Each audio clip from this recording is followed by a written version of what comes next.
Alright, once more everyone, welcome to the Pandora's Mayhem pools matches for December 2020 Pandora's Mayhem Discord Monthly.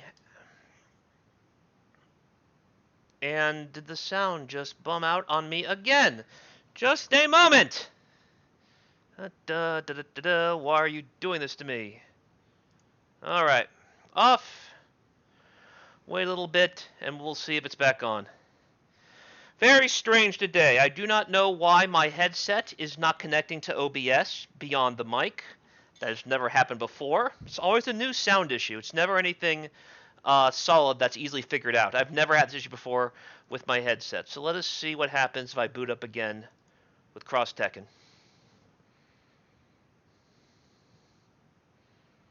And then we will proceed forward and edit this part out again. Because things did seem solved a moment ago.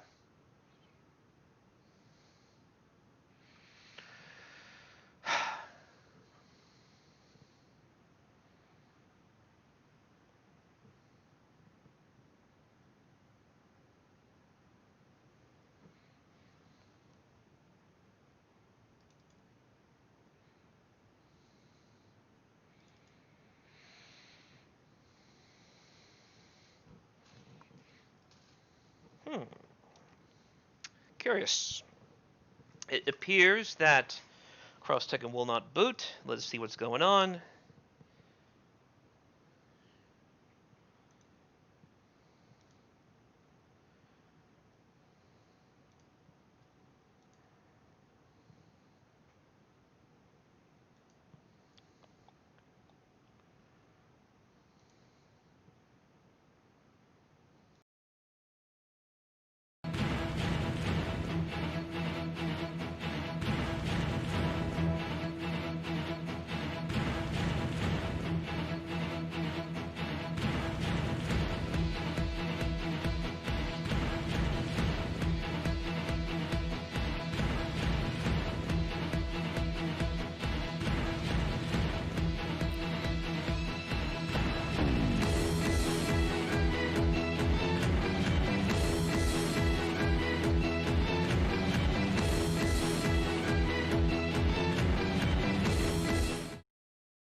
Cross Tekken.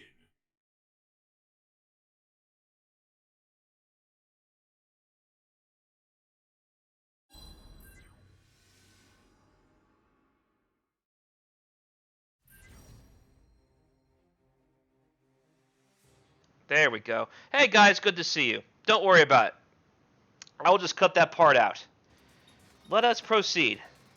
It is time for our pools matches for December 2020 Discord tournament action, the Pandora's Mayhem. Okay. Look at that. All neatly organized. Just for you guys.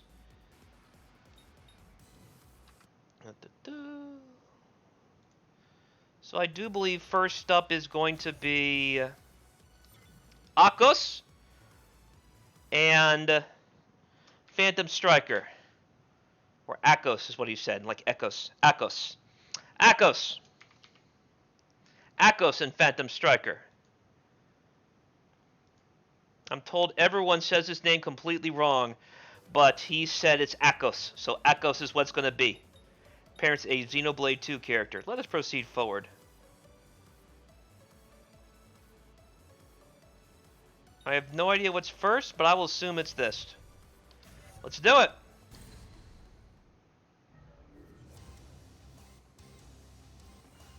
Okie dokie. Akos. I don't think this is his first one. I spelled it wrong? Hold on a second. There, we're good. Let's do this. Alright, so Akos is playing Elena and Bob. That's actually a team that I saw Esta play at EVO 2016. He might have played EVO 2017 as well after I faced him. A lot of times I had to kind of run pools, or run the round robin, I should say, and I might not have seen his matches. I commentated them, though, but I do believe he had Bob Elena at one point. He picked Law Elena on me during that one Evo that I won, but this is about Elena and Bob. Let us see what Akos has to store. There's the anti-air. All right, now you're playing. Make it hurt. Oh, you missed it! All you had to do was do that, more of that, the junkyard combo. Come on, Striker, you know better. I'm assuming Striker might have wanted a normal into the flip, but he missed his timing. Good jump in. All right, not much. Good job winning your turn. That's a good punish. That is -5 or -7 on block, one or the other. Either way, it's punishable, especially by a lane who has a 3-frame normal. So good stuff that Akos make it happen. I haven't seen Guile on stream in a long time. Good job interrupting that pressure. Of course, if Bob waited his turn, Guile be in serious trouble. Just like he is now, he got hit with the target combo jump in, and it's time for the Spiral Rocky. Oh, just one Spiral Rocky. Okay. Man, it's all the jump punch would allow in that situation. Either way, Akos takes that first round. I don't play Bob or Elena that much, so it's always nice seeing them on stream. It's been a long time since I had like, Bob or Elena on stream, to be honest. I think when this Elena shows up on Arturo's stream, people will be impressed because it's Elena. So far, Elena holding her. Oh, you can actually link off that. Okay. We don't see people link off that overhead too much, but it's definitely possible. I labbed it. It's actually not that hard. So that's something you gotta fear when you're facing Elena. Her high-low game is a lot more than just that EX scratch wheel. Or the EX mallet falls, what it is. Mallet falls the overhead, scratch wheel's the DP. Either way, Akos just took a convincing first game against Phantom Striker. Once more, it's been a long time since I've seen Bob on stream. There was a Bob, I think, last time, but not a Bob Elena. Good old Bobito.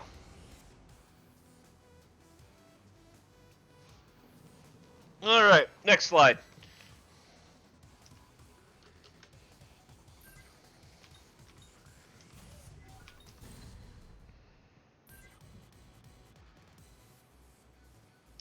Yeah, that's what I figured. So right now, Akos is saying in the chat that the fast overhead Elena's using is a one-frame link. So the only thing it can link into is the stand light kick, which is 3 frames. It's a tight link, but obviously the benefits are pretty high. Good stuff that Akos showing off his godlike execution. Let's proceed forward. Or try to, anyway. There we go. Looks like Striker has switched to Law and Raven. We will see if this difference maker. Neither Bob or Lena have much to fear from Raven's fireballs. Elena has a very floaty jump, but it's not going to do much good against Raven. Well, Raven's not going to do against that, I should say. Raven has some anti-airs, but nothing nearly as scary as Law's. So far, it won't make any difference, because right now, Law's one getting smashed. Ooh, good interrupt. Yeah, that move can be pretty frustrating if you let it hit. Alright, goes for jab light light. I love the use of Bob's string so far. Ooh, that's a ranged whiff punish. Perfect footsies from Akos. Law is in a bad spot. He has to get out, and he's going to. Unfortunately, Raven's going to hit. Da da da da. Da da da da da. Bring back Elena. Love it. Ooh, nice. Goes for the EX overhead. Make it hurt. There you go. Oh, you missed it again. Oh man, that cross-country connection playing a factor right now.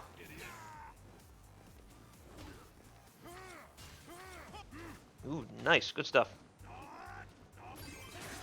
So as they were... Oh, you missed it again! Oh man, that's a bummer. Good interrupt, though, with the reversal. Unfortunately, I think Law, if he didn't get chipped out, he just got hit for real. See what it says. Wow, almost lost weight. Ah, just got hit for real. What was I going to say about...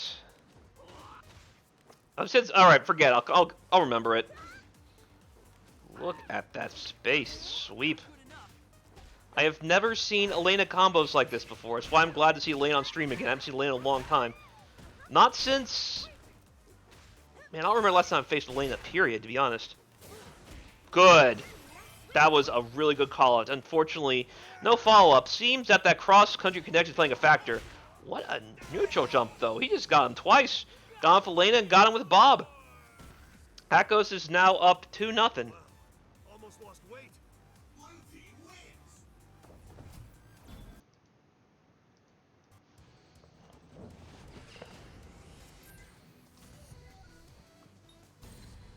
So Akos is saying the connection's pretty decent. It's just that he messed up on his end, because there was a Bob juggle that didn't happen at the Elena launcher. Jumbo! Check out the perfect fighter. I'm ready. Fight! Give me a moment to get warmed up, guys. Believe me, once I start chattering, there is no off switch. Drives a lot of people nuts. Again, I'm learning a lot watching Akos' Elena, because I do not play this character like I do many others. I play Raven a lot, I play Law a little bit, I don't play much of Elena at all. I've been thinking about Julia Elena, and that was, I think, another one of Akos' team before he stuck with Elena Bob. Not the worst idea, Bob's very strong as well. For those who do not know, Japan thinks Elena is top 5.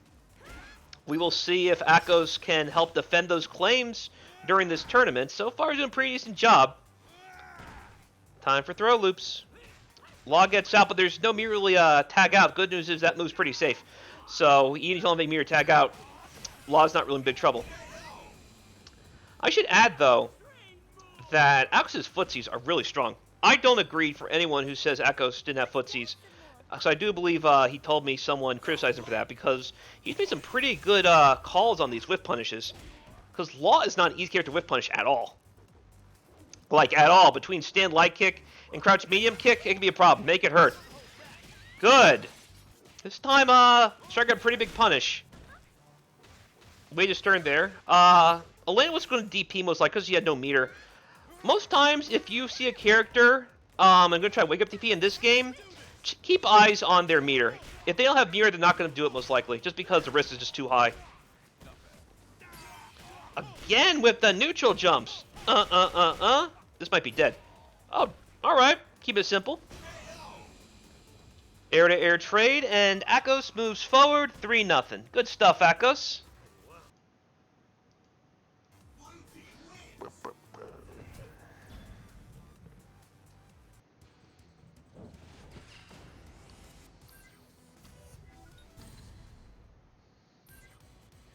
Who is next? So next up should be Divine Clarity and Carnage. I'm going to set that up right now, and we shall proceed forward.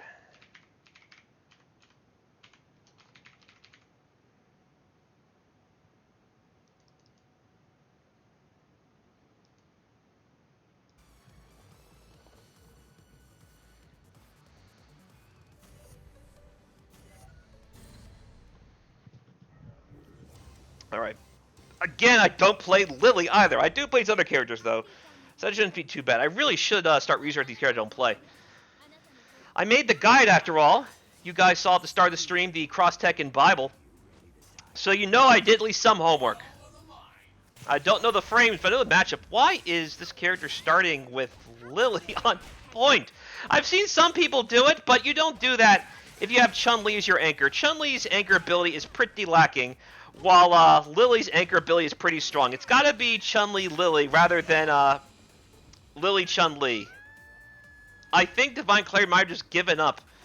I don't know what happened there, but there was definitely a point where Divine Clarity just didn't do anything at all. And if that's the case, I might skip this set. Do something. Okay, there you go. You're awake now. Oh, that anti-airs? Okay, sure, why not? Got a nice little boost. Okay, you know juggles. Ah, you missed it. Probably wanted stand heavy or one of the stand heavies. Both stand heavy kick and stand heavy punch are going to be cancelable into the legs. Ooh, nice little mix-up there. Used the delay of the snake pit to create a situation where you had to guess where to block and when to block. Ah, my goodness. Why that hit so high? That hitbox is all the way down on Vega's toes, even though it's a jump heavy punch. That club reaches pretty gosh darn far. That's the power of Psycho Power. A boon for Lord Bison. Again with the big jump in. Ba, ba, ba. Do, duh. Brings back Vega. What are you going to do? Just wait his turn. It's okay. I love stand light kick. Light kick is one of Vega's best buttons. I recommend using it more than crouch light punch, to be honest. Can't get raw launch that way. Carnage is up 1-0. Akos is saying it was a fuzzy guard. I can believe it.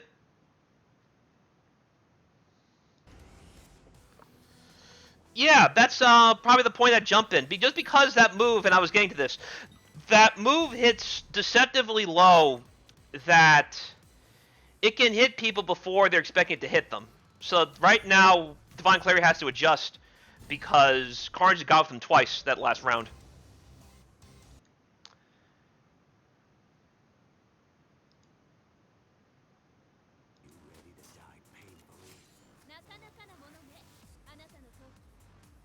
I'll be done with you before tea. It's all or nothing.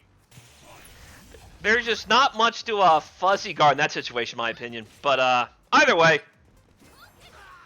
against Vega, it's just best to block. I'm thinking that when saw Vega come from the sky, maybe thinking like jump in. Oh, that was a nice jump in too. Didn't even use the jump heavy punch. Looks like that was a jump medium kick. Either way, you have to defend the sky against Vega. He'll just jump in for free. I love doing that. The recovery on that is super good for those sort of CADC throw mix-ups. All right. YOLO EX Sunflower. No juggle, though. Maybe? Ooh, there you go. Look at that mob breaker. I've never seen that move trade before. I have never seen the armor-breaking knee trade like that. Looks like it did. Snake pick time, and look at this follow-up. That is dead.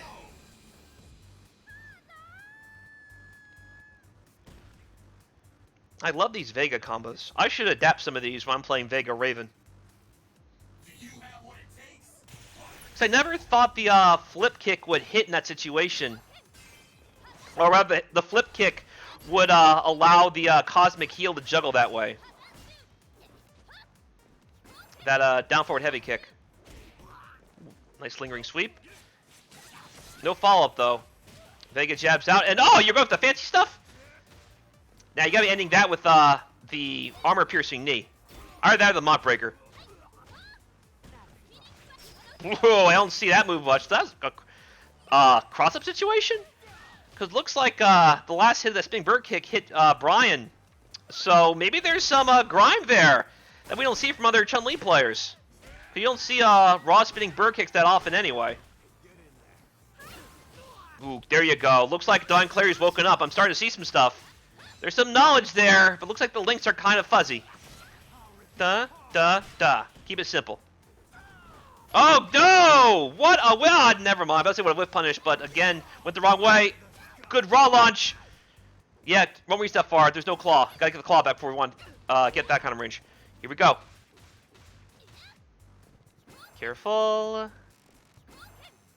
Chun-Li trying to set some kind of bait up. Looks like you're not getting it.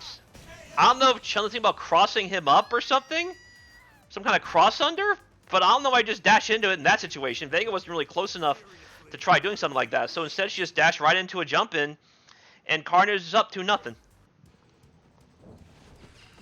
There is some ability to fuzzy people and wake up with Vega's jump heavy punch. I just don't think it was hidden well enough where they would really hit them that much. What are you going to DP with? Either as Lily or as Chun-Li. Because typically to fuzzy guard people like that, you need to have reason to press forward for any reason. Because Vega was jumping at a timing that was too different from what Lily would catch them with the rising knee. And Chun-Li really have like anti-air reversals, so to speak. She has some good air-to-airs, but nothing was going to save her in that situation that blocking wouldn't fix. So I don't know why the fuzzy wake-up worked in that situation, but anyway, we're here. As a reminder, Vega can link crouch medium kick into crouch medium punch from almost any range that the crouch medium kick might hit. All out, there you go. Good interrupt. Again, anti-air, such a strange move. Uh-oh, Lily's getting started. You see Divine Clarity getting the engines roaring right now. Got him. Missed the link, though. Missed the link again. Good news you have CADC to get out of it. I'm pretty sure you can reversal through the second and third hit, and Lily has some reversals for that. But so far, Carnage has not been blown up for going ham with the 1-2-1. Either way, Divine Clarity is showing some potential. We'll see if enough, because Carnage is on set point right now. Ooh, again, blown up with the gap between the snake pit hits. Such an interesting use of that move. No, I don't think I really experimented much on block in my Brian combo video. I should make an addendum someday. Today is not that day. Today is for streaming the pools of Pandora's Mayhem. Oh, you reached? Look at that reach. Stand medium kick into crouch heavy punch. There you go. I was talking about that link earlier. Alright, more snake pit stuff. Makes no difference, though. He didn't get what he wanted the snake pit tag in, but he just picked it right back up. And Carnage moves forward 3-0. Good stuff to Carnage.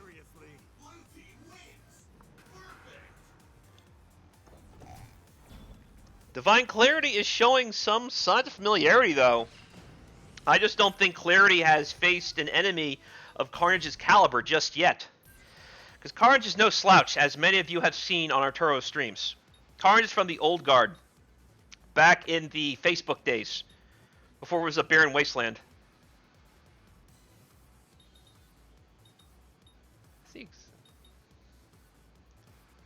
Just a moment. I don't think this is it. Here we go. This is what I'm looking for. Maybe? This is Saber and a guy. Alright, this is losers. I know where it is. Alright, next up is going to be TZA and a guy. That should be more what it is. Alright. Next up, we're going to have TZA and a... Sorry about that, guys. Let me try it again. There we go. I lost track where I was. There we go, right there. TZA and a day G. Let me get these names and then get started. TZA got top 8 at EVO 2013. Day is someone I have heard the name before. I think he is from the PSN side of things. Other than that, I don't really know much about him. So let's see how he does against this former killer looking to sharpen old fangs. Make sure it's the right one. Yes, right one. All right. Let's do it.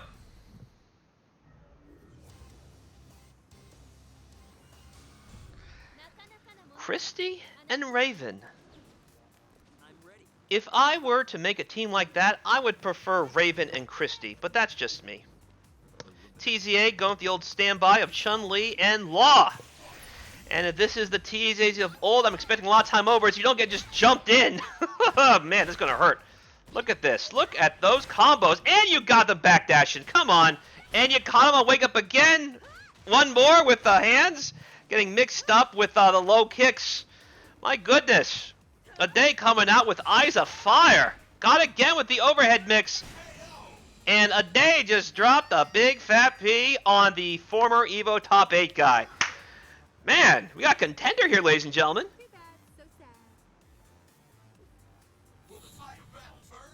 I love seeing Christy, though. Look at this. Be careful throwing fireballs against Christy, especially has this much bar, because she could just power right through them with the EX rainbow kicks.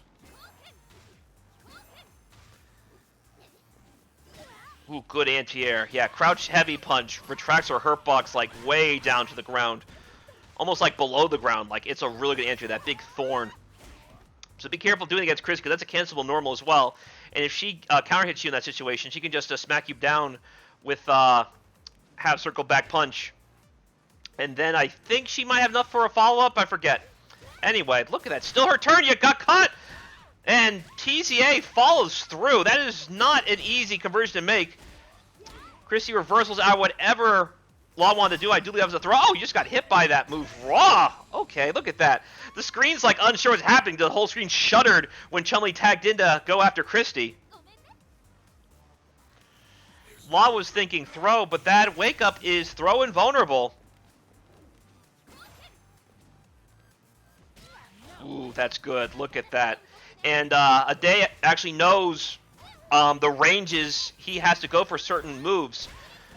Just because Chun-Li was hit so far away, I don't think Ade was sure that Chris would be able to catch Chun-Li in time with the normal follow-up, which are the rainbow kicks.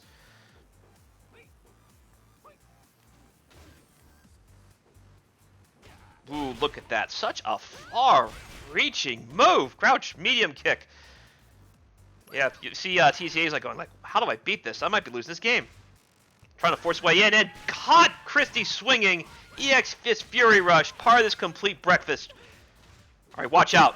Yeah, she was waiting for it. Unfortunately, so was Law. Here comes Raven making his debut. So far, Christy's handled most of this on her own. But, oh, you got roasted again. Don't be making these incomplete block strings on Law when he has meter. TZA will be just letting that EX Fist Fury Rush fly. No worries. I think, maybe? Alright. Interesting using this as an anti-air, but it worked. Made it happen. Chun-Li, carefully challenging Raven in this projectile war. Hard to say who wins. I want to say Chun-Li because she walked out for Fireball better. But Raven can just teleport behind Chun-Li if Chun-Li gets too careless. Ooh, that could have been a big punish, but nobody home.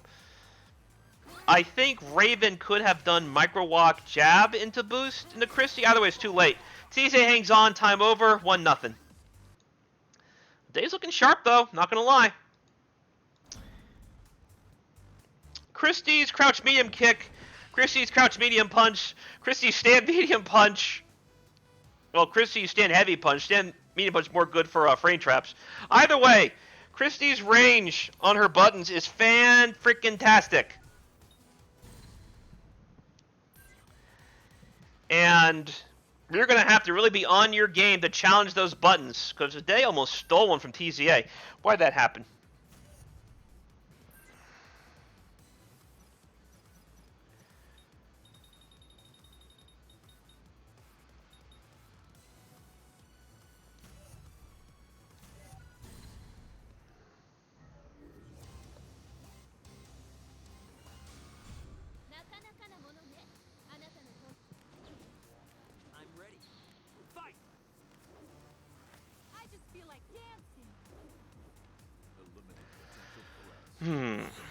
So what will Chun-Li have to do to overcome Chrissy? I'm going to say throw fireballs when she doesn't have bar and don't get jumped in on again.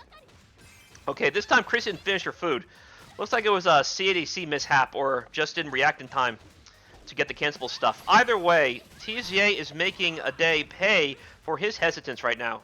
Because even crouched light kick reaches a far ways away. Look at this. Hey, if someone in the chat could do a check to see if you can reversal through those low spin kicks, I'd appreciate it. Wow, my goodness, look at the range of that reversal. Enough to bring in Raven. What's Raven going to do to intimidate Law? Hopefully not jump in too much. You don't want to be jumping in on Law, especially one of TZA's pedigree. There's definitely some rust, but not that much rust. Oh, yeah, I gotcha. So, Akos is saying that's possible that there was an input error on Ade's end rather than a reaction error. Understandable. Some of the cancelable frames can be kind of finicky. I should know. I had this problem a lot with, I think, Abel.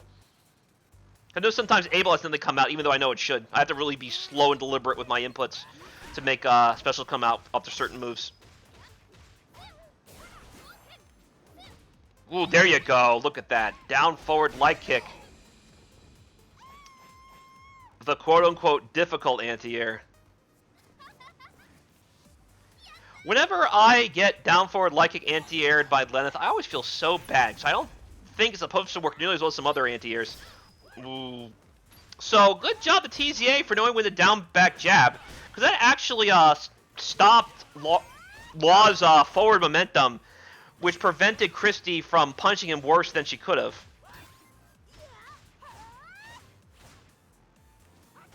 Oh, look at that. Deep jumping. Huh?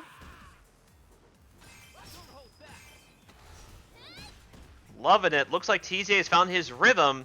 But be careful, because Christy's got bars. She's got... Oh, don't even need to use it. Empty jump low, and this might be the end. Alright, not quite. Close, though. EX? Oh, no, just wake up cross art. That works, too. I knew something was coming. And when Chun-Li missed the leg meaty, I had a feeling what was going to happen. Ooh, look at this. A complete turn the tide as well. Chun-Li is already down to a 4th health, and she had almost a full stock before that cross art. Ooh, good. Air to air. Playing basketball combos. Got the neutral jump, but didn't finish the combo again. No, that could have been a day's round. That was it. This time go for it again, but Chun-Li come off the chase with jump light. Alright, I did not know that anti-aired at all. But now I do, next time I play Raven. I have never seen the EX cross stars, or the EX slashies in here like that. I forget the name of the move because the move doesn't exist in regular Tekken. Neither does cross stars, to be honest.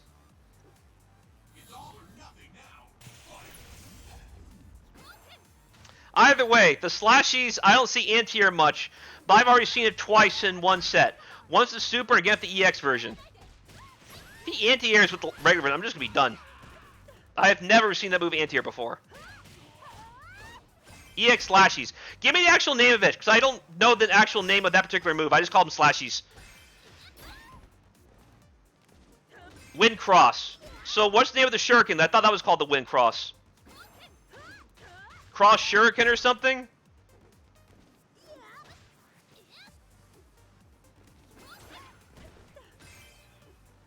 Anyway. Cross ninja stars. See, that's why I caught myself. Because I didn't want to confuse it with the projectile. Anyway. Right now, TZA is good whip punish. TZA is now up 2-0. Yeah, that's the thing. There's cross ninja star, there's wind cross. I didn't want to confuse the projectiles, so I just call them slashies and ninja stars. Everyone knows what slashies is if you're playing Raven.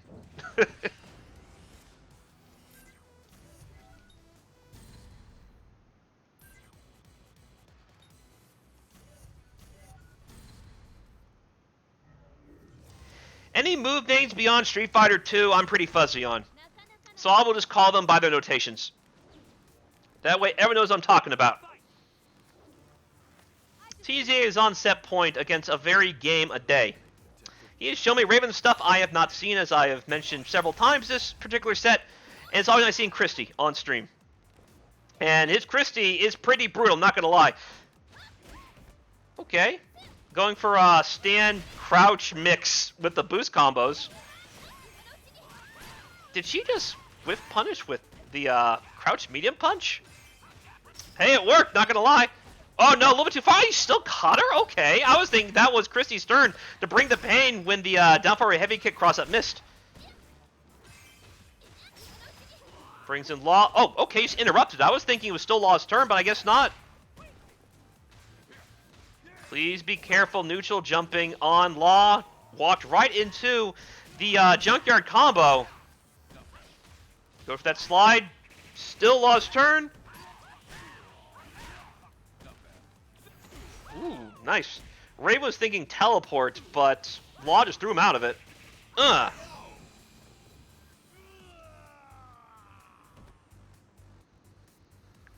your soul to the battle. TZA is on set point. This time, Christy's bringing Raven in to start. As I stated earlier, I think Raven Christy is a more traditional dynamic for the meta of points and anchors. And looks like a day wants to change the pace from the very beginning. He is fortunate that Chun-Li didn't really have 2 bars, because Chun-Li could have just raw supered on reaction to Christie tacking and would have caught Raven at the start of the round. Da da da da da. Oh, you got the stand heavy punch for maximum damage. I see you. Oh, got the overhead. It did not get the full link though. Everybody just throwing out their reversals, because that's usually what I use the EX Windcross for, to interrupt people in situations like that, because it does have some invincibility. Either way, TZA moves forward 3-0. Open your soul to the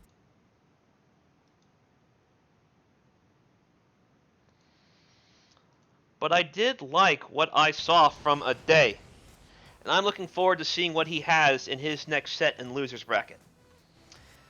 Because I don't see Christie too often, but his Christie definitely is doing the right things. I like the space pokes. I like the mixes he's doing with the low spin kicks. I like his conversions when he does have like a hard commitment on the moves he does. That was good. I also like his anti-airs. I like his reversal instincts, although TZ kind of called him out a little bit. I do believe this is going to be Saber and Spicy Steve. So we have Arizona's finest against the reigning CEO champion, Spicy Steve. Let us see what happens in this exchange. This is Saber's first time in the Pandora's Mayhem monthlies. This is Spicy's umpteenth time. Spicy, be sure to induct him properly. If he's going to be a regular, we've got to make sure he's properly initiated. You know what I mean? Let's see what happens.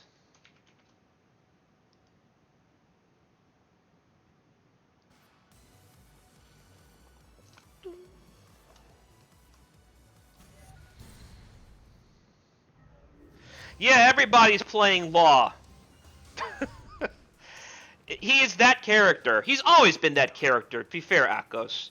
Because he's the top tier you don't have to think much about. Because Warong can be kind of crazy with his stances and his pacing. Jin, you need to learn all of his CADC stuff to really be effective with him. Chun-Li is also a weird pace, but the other way around than Hwarong. But Law and Nina, these are the easy mode top tiers. You don't have to worry about electric Gothas like Kazuya. You don't have to worry about CADC stuff like Jin, or weird movements like he has, like that forward, back forward that no one else has, or the mental alertness stuff. Nah. Law is just, all you have to do is do junkyard stuff and stand light kick, and if they jump, just do flip kicks. It'll win. Against Law, jumping is banned.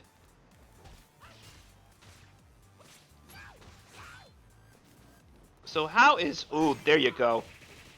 Looks like Saber remembered something. Here comes Paul Phoenix. Been a long time since we've seen him on any of my streams. Oh, I just realized there's no claw. So, yeah, that's smart. You're going to have to bring King in because Vegas was not only hemorrhaging badly, but there is no claw to take advantage of Paul's deficiencies in poking. King is overwhelming Mr. Phoenix. EX Shining Wizard. And he takes the round. So when you are facing Spicy Steve, be mindful of that. He will be going for those Shining Wizard quote-unquote strings frequently. Shining Wizard actually activates super quick, kind of like G's Gaia Impact in Street Fighter V. And being that most people are more likely to down back there to stand up against King, because King has some low shenanigans too, going for the Shining Wizard is going to be your safest option playing King if you want to try that kind of stuff. So yeah. Just because people are going to down back more often, they're going to be standing up against King, you're going to want to do Shining Wizard more often than Giant Swing. That being said, Giant Swing does have its uses. We will see if there's any need for it. Look at that. Happy birthday to you, Spicy Steve. Here's to you. Oh, you're still mashing jab. And there's an EX Sphere telling you to stop that right now. King want to wake up with something, possibly the EX arm drag, but nobody home. Got to interrupt before it can come out. That move has some reversal properties, but not while it's charging. Oh, that's a big whiff punish. And Spicy Steve takes the first game. But yes, we do have a lot of laws, because he is the easy mode top tier. Him and Nina. But I like Law more than Nina. I think Law's stronger character than Nina overall. Not by much, mind you. I mean, there is a time I wondered, is Law better than Hwoarang? This was after I beat Esta at EVO. I was still wondering, like, is Law secretly better? But yeah, some people point out, says, nah, even though Hwoarang's hard to play, he still has much more stupid stuff.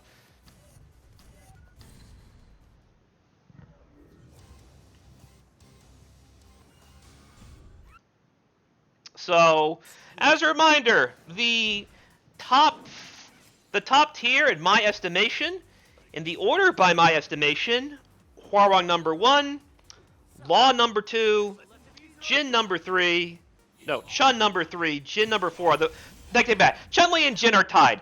So, number 3 is Jin/Chun, number 4 is Nina, number 5 is Kazuya. That is my opinion.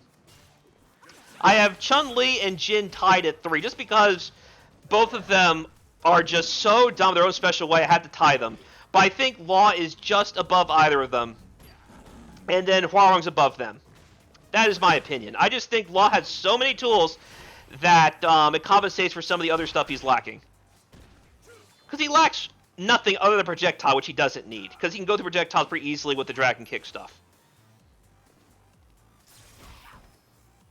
Anyway, seems like Spicy is not intimidated at all whatsoever by dealing with quote-unquote top-tier Law.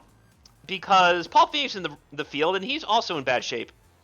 Meanwhile, Spicy Eve has a huge life lead, no rush whatsoever. Spicy forced way in, but just walked into those crouching jabs. I appreciate the subscription, Arturo. Thank you for tuning in. Hope you're enjoying the show. This is a packed tournament. I look forward to showing you this on Sunday. Give you a top 8. Alrighty, here we go. Nice. Good slide in. So, just like Law's slide, Vega's slide... Oh, you were jumping. Look at that. Super art acting like a wannabe flash kick. Bloody High Claw. One of the coolest moves in Street Fighter 4 is... Oh, that's a... Oh, you could have done more than that. So I don't think Saber knows. Whenever someone tries boosting you with those spaced buttons, just do Junkyard. Free. You will reach them. And you will hurt them. That's something I had to condition myself out, because I always do, like what Spicy's doing, stand medium kick into stand heavy kick with Bison. And every time I do that, I would just get bopped by the Junkyard combo. So yeah, whenever someone does that to you, and they're playing Vega and you're playing Law, just Junkyard combo. It will reach them and it will hurt them. Ooh, look at that. You caught King all the ways out there with that crouch medium kick and fist fury rush.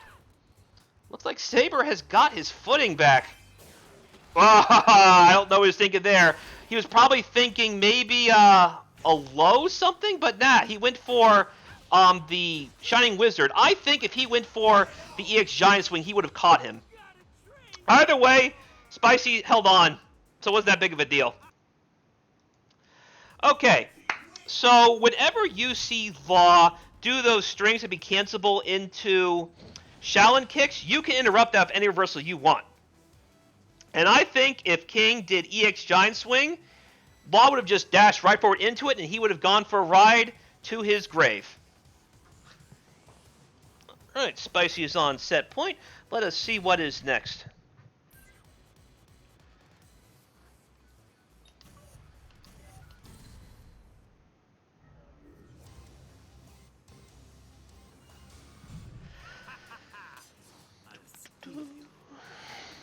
How are you guys doing on this lovely Wednesday evening? I got a whole bunch of charts done this morning and this afternoon. I took a nice little nap as well. So needless to say, I have got energy for days and days now. I'm looking forward to going back to gym tomorrow. Oh, you could have done some more than that. He wanted to do the double jab link. They actually nerfed it in 2013 by like a frame or two. I remember Tatsunoko getting really mad they did that. Oh, you got the jumping with the jump medium kick? You got bar now. You got bar now, so you could be bringing Paul in. But you playing because you just got jabbed whatever you want to do. Here comes King. He cut your roll. As a reminder, you can throw rolls at a certain point. Just like in King of Fighters. Ooh, that was nice. Baiting the alpha counter just in time, so even though Law went for the ride, Paul could have gotten a much bigger punish than what he got. Good air-to-air from Spicy Steve's King. Be careful jumping in, though, on King. Not only does he have the light Jaguar Bomb, but he has the air parry. And that's going to hurt. The air parry does 220 damage. It's ridiculous. Talked about it earlier. There we go. So now you know. Jump-ins on King. In that situation, it is banned. You got to cross him up or not at all. Or empty jump. Cross him up, empty jump. But you just do jump-ins for free. There's going to be a parry waiting for you. It's going to hurt.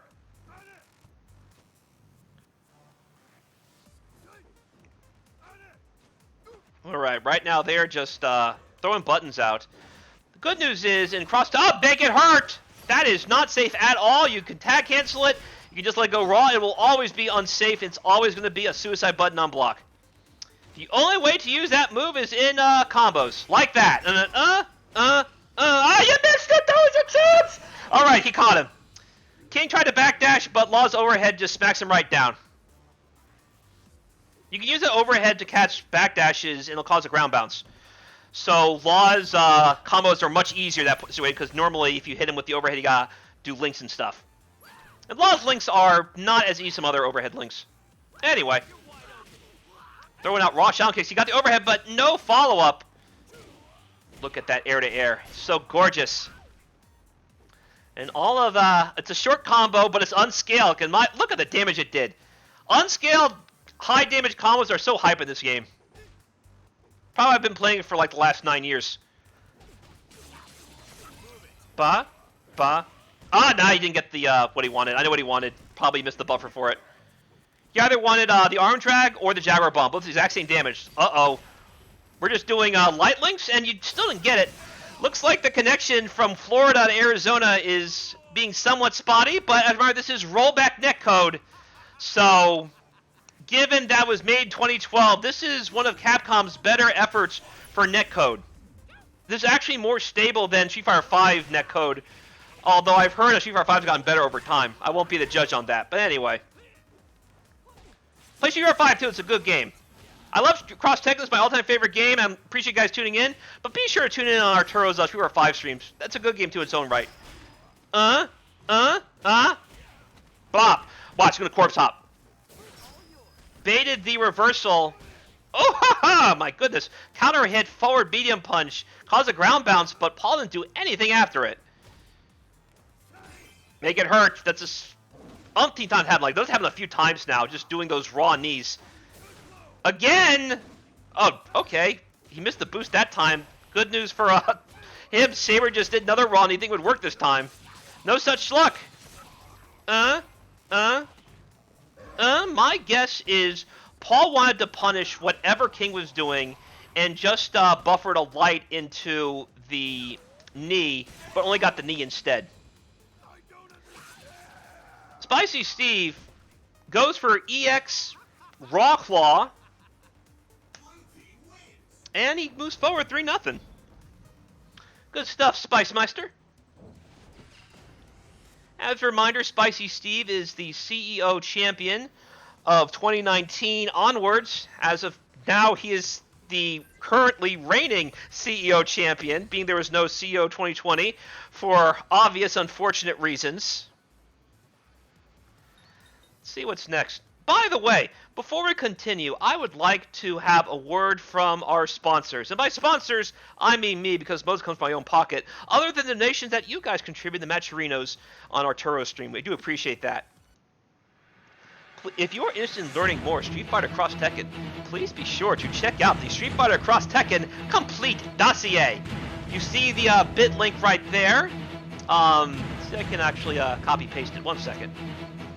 Yeah, this dossier is currently on its 5th revision, and I'll have a 6th one somewhere down the pipeline, just been busy with work. But we have sample combos, we have strengths and weaknesses, we have team placements, cumulative rundowns, and complete frame data for every single character in the game, other than the Sony characters. Now, depending what RPCS3 does, I might start thinking about Sony character guides, because that means RPCS3 would have netplay by then. And I would consider doing an RPCS3 tournament if the net plays up to snuff. Keep eyes on that. Here on Psycho Blue 9, my YouTube Psycho Blue SFXT, if you're watching from YouTube, I upload this later, or looking at the Discord, which you can see up there. I will copy paste the Discord right now for you guys so you can join in all the cross Tekken hype if you have not done so already. Now, we here at Cross Tekken pride ourselves on being drama-free. And given the situation that I'm seeing on Twitter today, talking about how Discords are clicky or they're causing unnecessary mess, we're not about that. We are bound by the mutual understanding that this game is godlike. We are here to find people to indulge ourselves in it. So please join that Discord, drama-free, headache-free, all cross Tekken hype. Let's proceed to the next set. We got, what we got here? We got Sixel and Brent is cool. Man, this is the first time Brent's been on these things in a long time. Not since I was running stuff on, not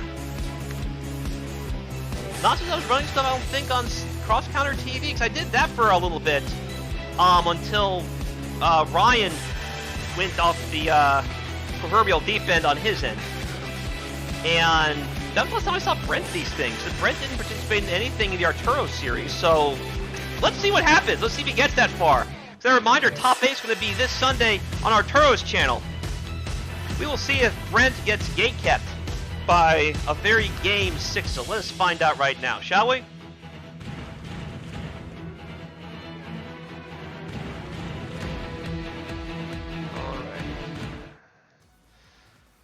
All right.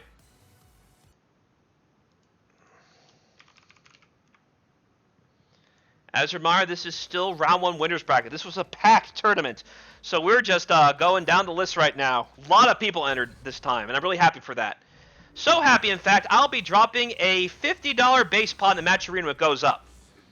I want to see that pot get up to what it was the first time I did this, which was like $340. I want to surpass that. I want a $400 match arena pot, and I'm willing to put down $50 of my own money to get things started when we do top 8. For now, let's see what happens. All right. Uppercut.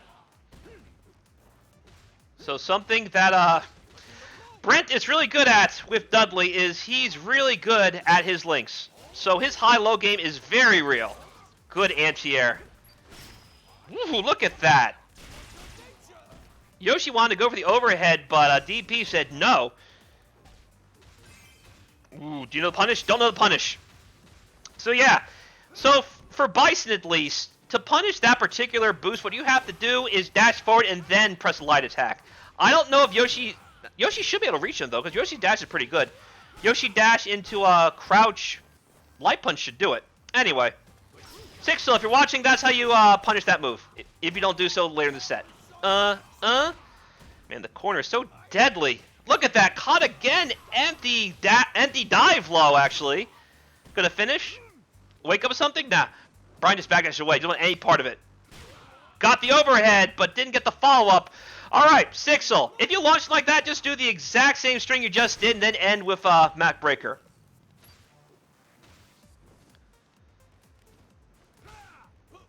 Alright, it is dire. You gotta... Well, you can't get him out. Yeah. So even if Brian tagged out, Yoshi would have died just because of all the bar that Rufus has. Rufus would have killed Yoshi if he tagged in. Because I know what Brent does. Brent won a whole bunch of our Discord tournaments back in 2019, early 2020. So this is him trying to retrain his clown that he never truly lost. Because typically it was always me and him, and he would always get the better of me. And it wasn't me and him, it was him and Duck. And usually Doug lose by the skin of his teeth. Duck came very close though before he walked out though. Duck, like myself, is focused on retiring to double down our focus on running these things effectively, because these things are too big for just to fool around in, you know? Look at that neat little combo there. You know, I wonder if he could have done more if he did heavy kick into short swing and then a button uppercut. Because short swing hurts in this game. I think it was like 150 damage or something ridiculous. Whoa, raw launcher! Oh, you didn't get the follow-up, though. That could have been your chance to turn the tide. Unfortunately, here comes Dudley. Here comes Ruth, going to bring Dudley back in. Oh, or not. I was thinking of redubbing because Ruth's kind of low on health. But it seems Brent's committed to mixing Sixel with his block strings, and he is up 1-0. Good stuff, Brent.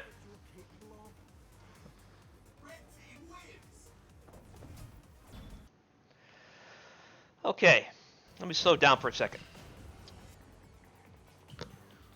Brent is devastating with Rufus because he doesn't have one particular tactic he abuses. Just when you think he starts abusing something like empty dive low or dive kick, he'll start doing real jump-ins, and Rufus's real jump-ins are frightening. His cross-up jump medium kick is a guessy in almost any situation he's going to use it. Like, a lot of times I'm expecting the front, no, it's the back. Even though Rufus, with his big frame, looks like he's coming for the front. And on top of that, even though Rufus has a big frame, he is not a big hitbox character. So stuff that'll work on Jack, or even Balrog, won't work on Rufus because his top hitbox isn't on his head. It's more like in his chest. So in reality, he's more like a girl-sized character like Xiao Yu or Lily. It's ridiculous. On top of that, his buttons, thanks to the boost system, are absolutely nutty. Stand medium punch, stand medium kick, crouch light kick. Look at this. Alright, Six is doing a great job blocking that. And that was his chance. If he had just connected the said heavy punch off that brown bounce, that would have worked. Uh-oh. You were talking earlier. Brent is turning the heat up. He's going to try a corpse hopping, keep in the corner. Goes for a throw. No crowd adversary, just backed up, caught the roll. Sounds walking forward, no he's not going to roll, and just caught him in a block string. Rufus's close-up buttons are really good too. They are super advantageous, it feels like. It feels like he can't interrupt no matter what. Even though it looks like he can. Like, he'll jab, he'll pull back, you think, okay, it's my turn. Nah, it's still Rufus's turn. Brent's very good about that. And once we see more Dudley, I will talk more about what he's got. Because I actually did a comment video on Dudley not too long ago. There you go. Got the second overhead, but no follow-up that time. If he tag canceled that into Kuma, that could have been a severely wounded Rufus. Just looked at Rufus' health. Rufus actually didn't hurt that much, even though he got hit a bunch of times there. It didn't really pile up that much. There, good bait. Ooh, look at that. Caught him with a stand jab link. Okay. But EX Bear Claw versus whatever Rufus wanted to do. Kuma was thinking hunting stance stuff with the grab and things like that. But EX Messiah Kick says, nope, we're done. And so are you. All the way from the other side of the screen. Really, it'll convert. Here comes Dudley. What's the mix going to be? Dudley just holds his ground. Alright, he got caught. Maybe he's trying to reversal, but he missed his timing. This is dire. Oh, no, he got caught. Here comes Rufus again. Dudley is pretty much dead now. Oh, he didn't finish. No worries. Holding his turn there. Ooh, that could be your chance. Yeah, I think Brent realized that was a chance he missed it. No worries, he just held his ground, caught Yoshi swinging, and Brent moves forward 2-0. And Six was actually getting really good to give that much trouble to Brent. All right, next up.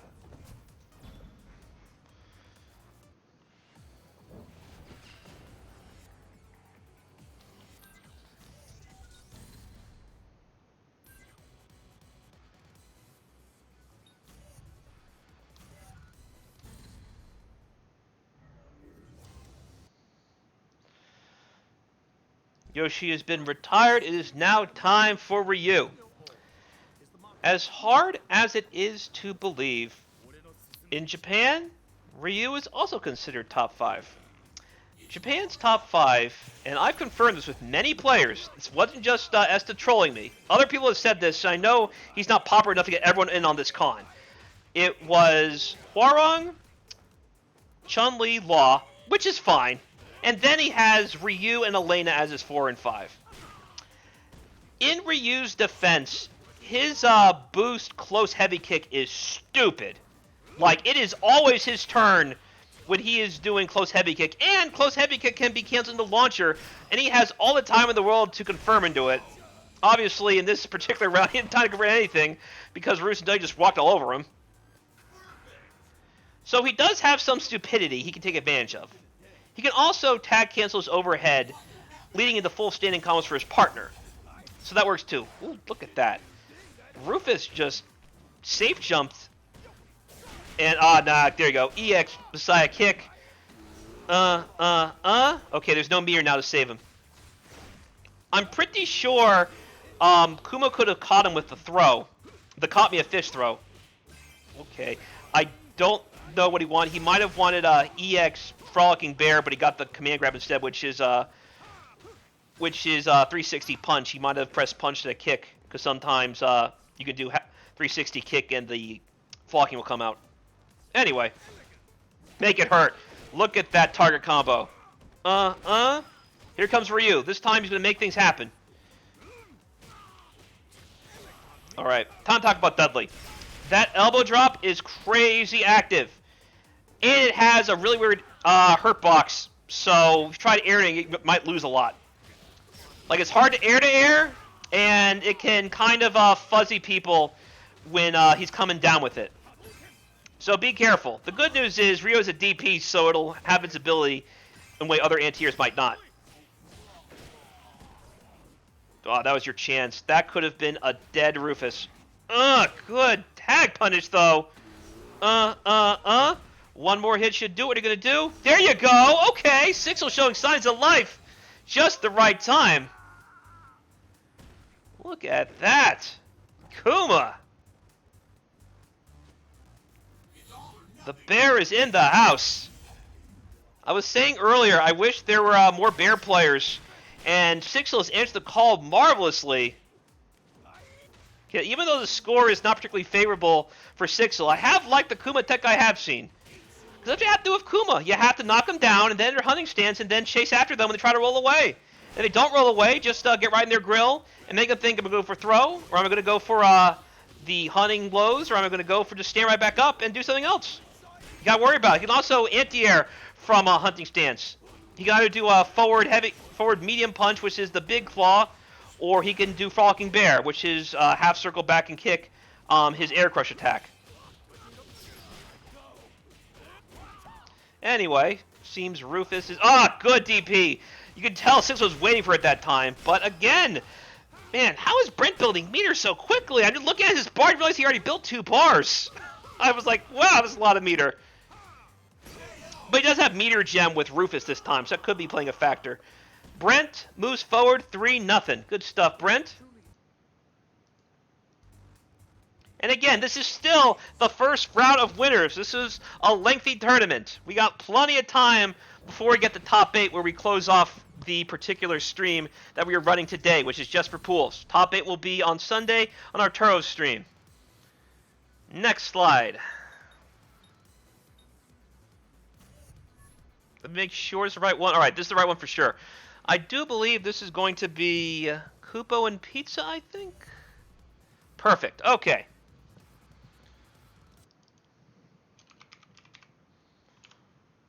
Yeah, Kupo's the man.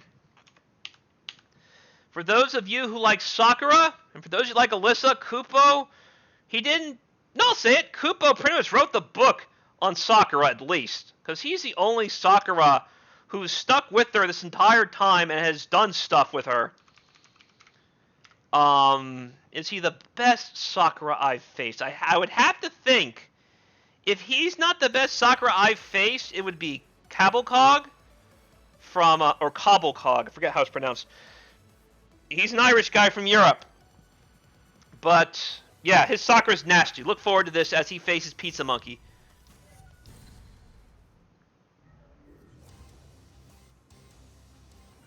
Pizza Monkey has his own little clout, doesn't he? I've seen some of his combo videos. I've seen his channel. He has a lot of views as Mortal Kombat stuff. I don't know if that's his main game, but Pizza Monkey loves his combo videos. He's had some pretty good ones across Tekken as well that I've seen. I got some ideas for Brian, actually, from him when I did my Brian combo video. Alright, so right now... Alright. Good job chasing down Alyssa with Lars. Lars, at one point, was considered on the fringe top tier. I think we kind of yanked him down on the Discord tier list over time. That being said, he does some pretty fantastic buttons. He has nice DP as well. By the way, that's -6. I don't know if Alyssa can punish that particular Rekka in Destroy form, but either way, Seems like Kupo is not particularly bothered that he missed the punish on that. Good punish. Alyssa was still swinging, but nobody was home other than Lars' crouching medium kick. How are you going to get out? You're not. Alyssa can't DP through throws. So just FYI.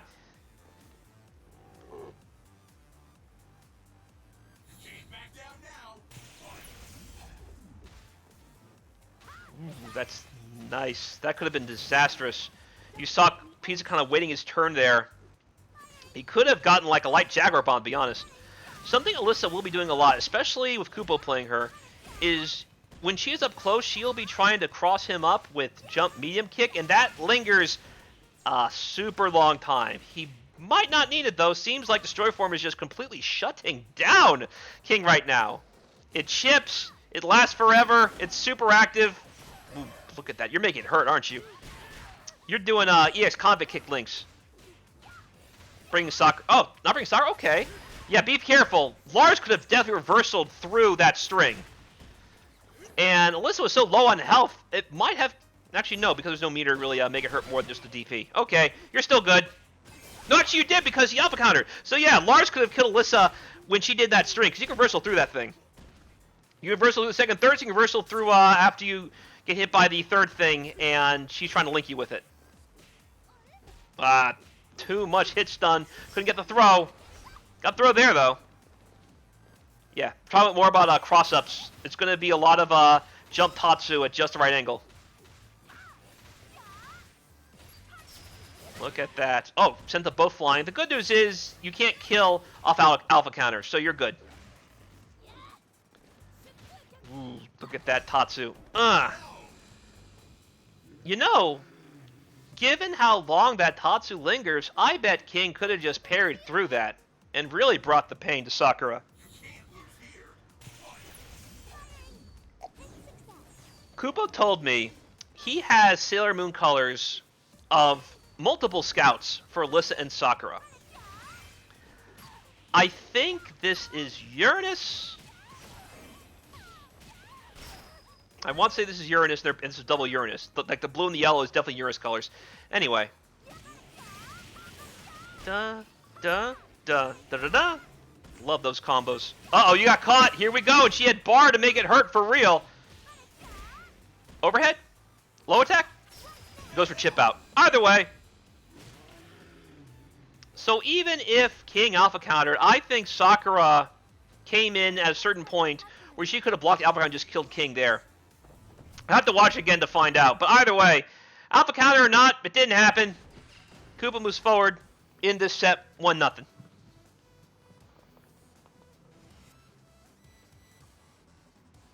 Okay, so no. Who is Alyssa supposed to be? I can tell Sakura is definitely Haruka, because she has the blonde hair. But it seems strange to me she would keep Alyssa, or he would keep Alyssa brunette. I'll have to ask him. What's the yellow and blue for Alyssa? Okay, this is Sailor Mercury and... I must destroy all targets. Yeah, these are I think he told me Alyssa's Sailor Mercury. I'm not sure about Sakura, because I know Sakura has a Sailor Mars palette.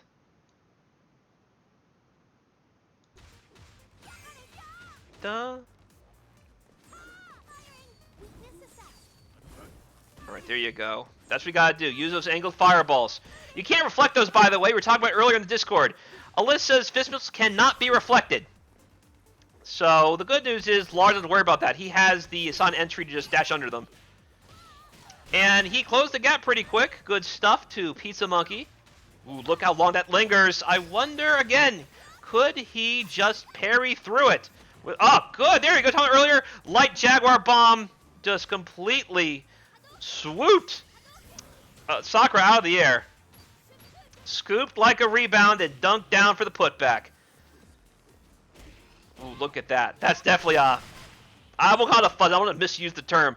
But you can tell King wasn't expecting to get hit by something from that high in the air. Jump heavy kick. Surprise King. And now King's got to close the gap. Good conversion. Not at the chip. No worries. Alpha countered out. Here comes Lars. Beast Mode remembered what to do. You just side entry twice and caught her on the second time. DP right through. Man, Pizza Monk, I know this happened already, but it seems like you listened to my advice, so to speak. You're doing exactly what I would do in this particular matchup, because I was talking about it in the commentary, and look what you're doing. Good stuff, Pizza Monkey. Ooh, no, that's gonna hurt. Ah, you missed it, and unfortunately, or maybe? No, too high. The hitbox was too high, and Sakura was too low.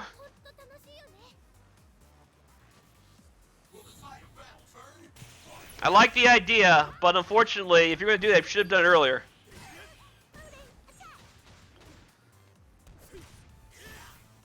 So I know Bison can walk forward and press stand medium kick to catch her sometimes off that on block. I wonder if Lars could do the same with one of his buttons. Ooh, look at that. That's a really far away anti-air. Alyssa's stand heavy punch has air crush frames. So against jump-ins, it'll likely win. It's not as jumping as band tier as Law's flips. It won't kill cross-ups. But either way. Good job, baiting the DP. Corpse hopping.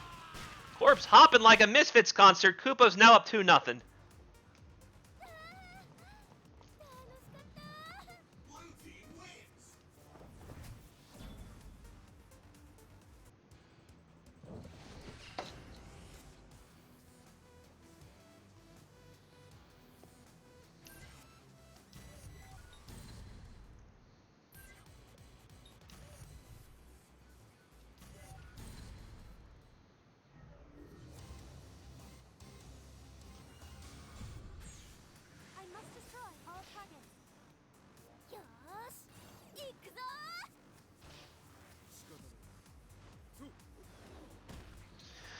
Alrighty, so this should be the last of winners round 1.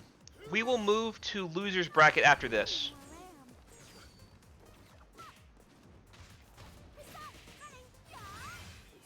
Alright, didn't get the full link, but still kept Lars the corner. Good job waiting your turn, good anti-air.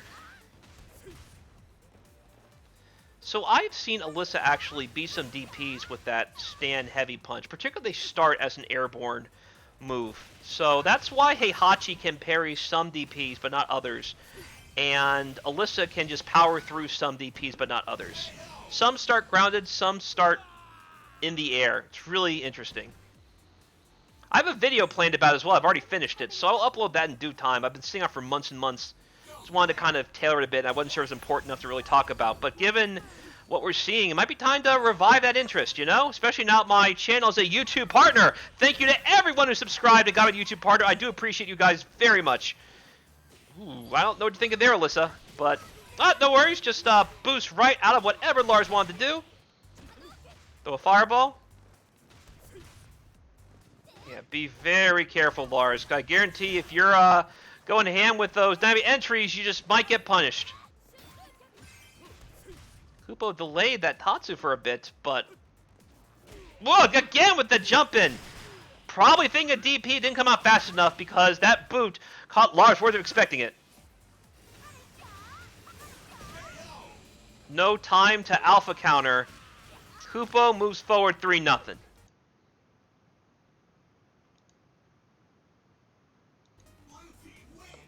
Good stuff, Kupo.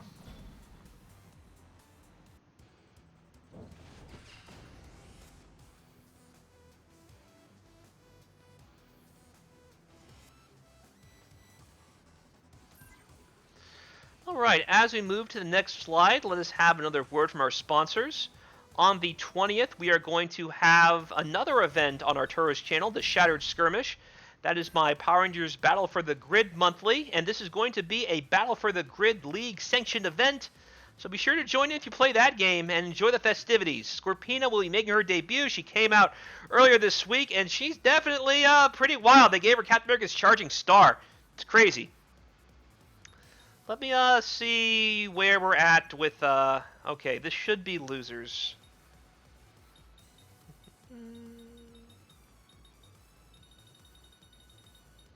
Yeah, I'm trying to find all the matches that will be moving forward with. So I think the first one should be... Yeah, I'm looking for it, guys. Hold on. Got it.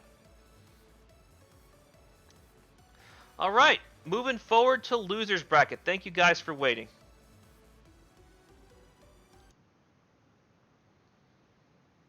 It looks like it's going to be Saber and a day. I'm kind of buzzed for this. I want to see how much Saber remembers after facing Spicy. I want to see how much a day can give him headaches because, man, that Christie. Again, with Raven doing things I don't see Raven do. Anti-airing with EX Windcross? Come on. This is losers bracket. Let's call it pools. Keep it simple. I want to confuse myself like I did when the Summer Jam restream. Let's start.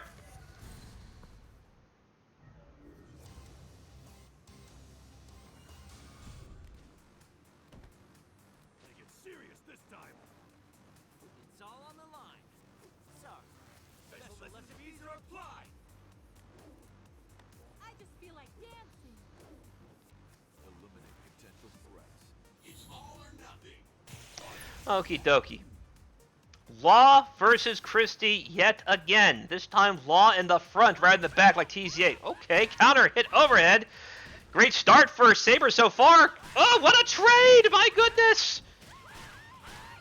Look at that. Yeah, Law wins trades super well as well. I should add that. If Law trades, he likely gets insane benefits. Like insane between Fist Fury Rush, between Flip Kick, like between Junkyard Combo. His ability to convert off straight trades that have long hit stun is tremendous. Alright, a day bringing the heat this time, but be careful, there's definitely meter and right on cue! EX Fist Fury Rush, here comes Mr. Phoenix. Missed. Yeah, that combo's hype. That's actually Paul's ideal post-launch as well. Stand like a max height stand heavy punch into the medium mortar punch and then far heavy punch into Phoenix Smasher. It does like 400 damage and change. Ridiculous. Yeah, Christie's down for the count. That's whiffing in his face. Double medium link into the Mountain Rays into Martial Law. Didn't catch the throw though. Dash instead. I don't know what happened there. Might have forgot that you can catch rolls in that situation. Ba, ba, ba, ba. Keep it simple. Saber is now up 1-0. Looks like Saber remembered the good stuff.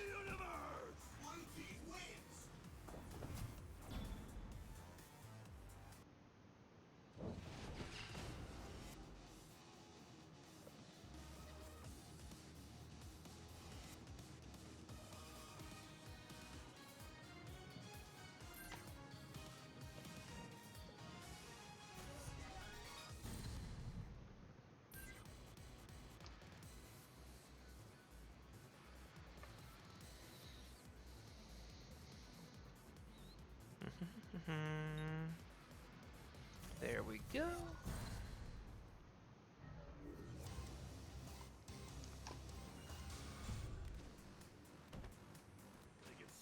I'm checking some messages that were sent in the interim. We've already been going an hour 20 minutes, and as you can tell, we got some ways until top 8. Not too long a ways though. Alrighty, here we go. You didn't get hit by the first one, got hit by the second one. That, yeah, Christie's heavy punch lingers a long time. You confirm into specials from it. Such a good move. Let it hit once, let it hit twice. Although, to be honest, you let it hit once, make sure it's the second hit that hits once. You caught him with the string overhead mix. That's not a true combo. But if you're not careful, you don't know when it's going to stop. There's an overhead or two waiting for you. Christie with the day 1 mixes, and it was enough to take that round. Good stuff, a day. Look at that. Drowning in frames. What a Wasn't a punish, because that move's safe on block. By the way, whatever Law wanted to do, you were just stopped dead in your tracks by Christie's stand heavy punch. The double slaps. Da, da, da. Look at that. Woohoo, look at that. Anti-airing with stand medium kick. You can do that. That I've definitely done. But it's pretty hard to convert off of. But it's probably Raven's most consistent anti-air. Of course, I say that. Let's see how many times he anti-airs him with EX Wind Cross. He has a chance. Because Raven's in a bad spot right now. He is bleeding. Get yourself a tourniquet like an Evanescence concert. Ah! Phoenix Smasher, but no counter hit. So it didn't really hurt that much. Counter hit Phoenix Smasher does more than twice damage. And trust me, you will know when it counter hits. Because the whole screen just zooms in on Paul's fist and the pained face of his opponent. Blocked one, but not the others. So Chrissy just waited her turn. Nice. Whatever Ade wanted to do, EX Mountain Rage just stopped dead in his cracks. It looks like he wanted to do cancel into the EX handstand. But there's no invincibility on that by itself. So that was the right call to reversal through that. Open your soul to the battle. I'm thinking whatever she had planned, Saber was confident it would reversal through. Because there were some Christie players in Arizona. I know Rockden kind of fooled around for a bit. So maybe he just learned from that particular matchup, or some other Christie players in the Arizona scene. For those who don't know, Saber is from Arizona. And like me, he is a big Phoenix Suns fan. I am hyped for this season. As we say that, Paul Phoenix, appropriately named, is here to bring the pain. Alright, Christie in trouble. Just got jumped in for free. Saber now up 2-0. No crouch heavy punch, no EX ground smack, I forget the name of it. Negativa, I think it's called? Is Negativa the relaxed stance? I forget. Anyway.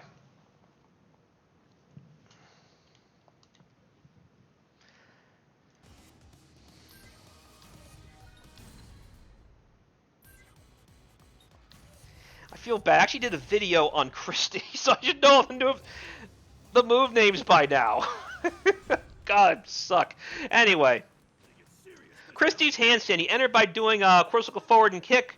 Crossover forward heavy kicks used to an EX for the handstand that lingers longer, even after you tag out of it.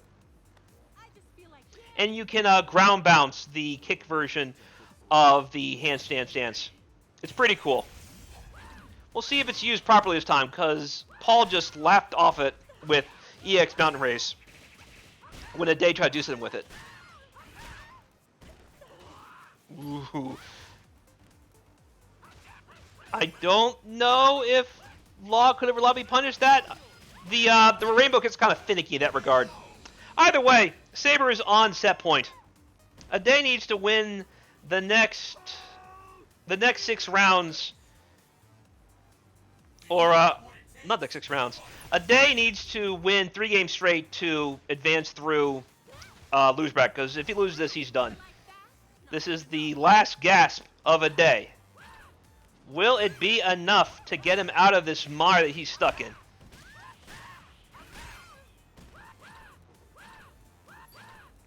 Look at the meter right now. A lot of meter, because everyone has meter gems on.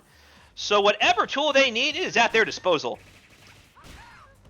Looks like Law kind of canceled there. What everyone to advance with, he just stopped in his tracks and then surprised Christie with a button. Saber moves forward 3-0. Looks like he is awake, ladies and gentlemen. Ade, thanks for coming, but we must say farewell and adieu. I did appreciate the Christie and the Raven. Christie on stream is always welcome because she's a rare character in these things. As Akko's pointed out, there are a lot of laws, so a break from the laws is very much welcome, especially for a character like Christie. Alrighty, proceeding forward.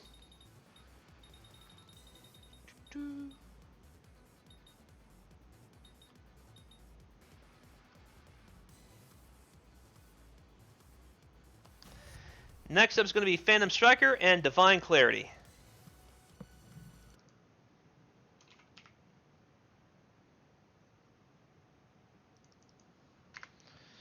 And we'll get that up right now. By the way, check out the Bible while I'm doing that. Look at the cool stuff that is in the Cross Tekken Complete dossier. Sample combos, strengths and weaknesses, team placements, Cumulative Rundown's complete frame data, and it is free. And if you don't want to be free, and you're paying for the first time, this can help you put some wealth to your name, so you're not free. Check out the bit link. You won't regret it. Guarantee it.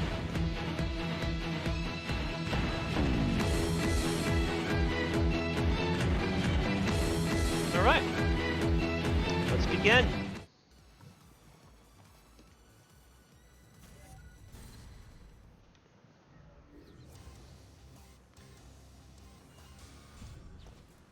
I'm ready. Fight! 本気でかかってきてよね。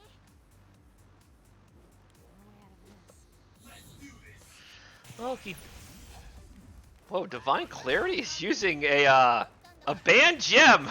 No one told me this! So, alright, well, it's here, I might as well explain it. By the way, anything other than tournament default is not allowed these things. But it looks like Striker decided to keep things quiet and let it slide for now. I'll explain what it is in a moment. Obviously, it didn't really save Divine in that situation. You notice that Julia's health bar is blue. And you also notice that she has only one gem stock. That's because what she equipped is called the Life Gem. Or the Vitality Gem, something like that. It's not the orange one, it's called something. What it does, it increases your base pool of health. So now it's going to take more hits to kill Julia. I don't know how many more, I forgot the exact number to increase it with. But it takes up all the gem slots. It's not really broken to your good, but for the sake of drawing a line, we ask that defaults only in these things. Striker is an officer, so I suppose he's just letting it slide. He's trying to be a good sport. I should also note that Law's Jump Heavy Punch does way more damage than his Jump Heavy Kick. I think it's like 120 damage off of that jump in. So that's why he went for a Jump Heavy Punch, because it just hurts that much more. And given it has all attack gems on, he is not fooling around. Hugo has Pandora set on, so the only time generally a maker for Hugo is if Law is dying and needs to do a Pandora thing with Hugo. Given Hugo has the most damaging super in the game, not the worst idea. I don't think he's going to need it, though, because I'm pretty sure this round is his. Ta-da! Yeah, I'm about to say. I see you in the chat, Striker. Yeah, Striker let it slide, but yeah, it is banned. As I explained pretty clearly a moment ago. Next slide. Striker up 1-0.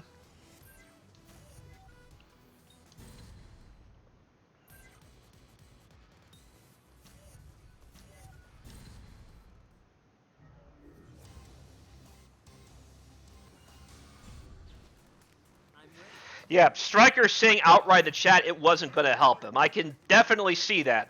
Because already he has abandoned any such notion of using Julia. And now we're back to Lily and Chun-Li. My goodness, this team's driving me nuts. Lily in the front and Chun-Li in the back. This is not how I recommend playing Cross Tekken. Especially if you're at wherever Divine Clarity is. You want Chun-Li in the front. She is one of the best point characters in the game. In fact, if not for Hwarong and not for Law, I would say she is the best. Yeah, Akos, this is my stream.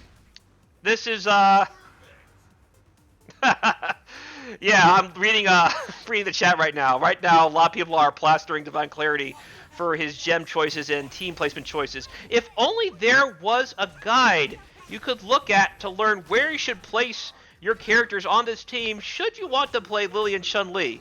And we will talk about that more after this particular set when I do a check on where we are in tournament. Backbreaker. So yeah, Hugo's buttons aren't that great. Hugo's buttons aren't great, his tools aren't that great, but my goodness, if he hits you, it's going to hurt. It's very much an example of the old phrase, everyone has a plan until they get hit. Hugo has every weakness you can think of, but my goodness, if he hits you, all those weaknesses don't look so obvious, because look, he just caught Chun-Li on a pretty pedestrian read with the armor on his Lariat, and look how much damage that did. EX Lariat, time to bring in Law. Law is in. Good whiff punish. Look at this. Signs of life from Divine Clarity. Okay, and you got the Oki. Too bad you're still swinging, because there's EX Fist Fury Rush, the bane of several players at this point. Striker now up 2-0. Striker, you better turn things up. Seems like Divine Clarity remember what to do now. There's combos. There's a lot more you can say with some other people. Yeah, Divine Clarity. Was this Striker? Were you praising Divine Clarity some other person? Because I am seeing some potential here. I don't agree. There we go. That's a team you want to use. Chun-Li in the front and Lily in the back. I'm ready. Look at this. No one's beyond salvation. That is why he is Divine Clarity, because it seems like he had a vision from God himself or Buddha or whatever it is he worships, and there was clarity put into it, hence why now we have reason ruling the day with Chun-Li in the front and Lily in the back. Unfortunately, mistiming your down forward heavy kick so you don't land where you want to is not the way to really show off your enlightened state. This is like if Ultra Omen happened and then Jiren just smacked him with one hit and he fell out of the ring. This is not the Omen you want. Oh, you missed it! Oh, a chance? Ah, never mind. Lariat, either ate it raw or you got chipped out. Striker is on set point. Divine would be better than D's new character placement. Well, if only there was something that could help enlighten him on that character placement sooner. If only there was some document that comprehensively covered every single character in the game, where it told you whether to play them on point or anchor, gave some sample combos to start out before you experiment, gave you strengths and weaknesses to know exactly what you're getting yourself into playing this character, without necessarily discouraging you from playing that character. If only there was some document that existed that could help Divine Clarity find the way with Chun-Li and Lily. If only there was something. Anyway, Phantom Striker is looking to claim this set. He just needs one more round. He might not get it here, though. Chun-Li is doing the cool... Oh, Lily didn't get what she wanted, but a clutch trade. Uh-oh. Here in the coma ward, the pulse is increasing. The beeps are increasing in rhythm. Look at this. The hills are alive. They have eyes. Divine Clarity has awoken. It's a miracle. Ooh, that's a big whiff. That could have been disastrous for Law right there. I don't see Junkyard Combo whiff in that situation. But, oh, look at that. Chun-Li is testing Law right now. Yeah, hey, Deity, look at this. Signs of life. Man, Strike, you gonna drop this? Look at this. Look at this. You know how to cancel that string. Backbreaker. Alright, there's a lot of bar. Be careful. Look at that. That's clever. Use the third strike overhead. It's not overhead, by the way. It's just a lingering move to make people think it's safe to do something. Nah, you just get SPD'd. I don't think so. Yeah, about to say it knocked him down. There you go. About to say, if you let that just rock, and you could have killed her! Come on, Striker!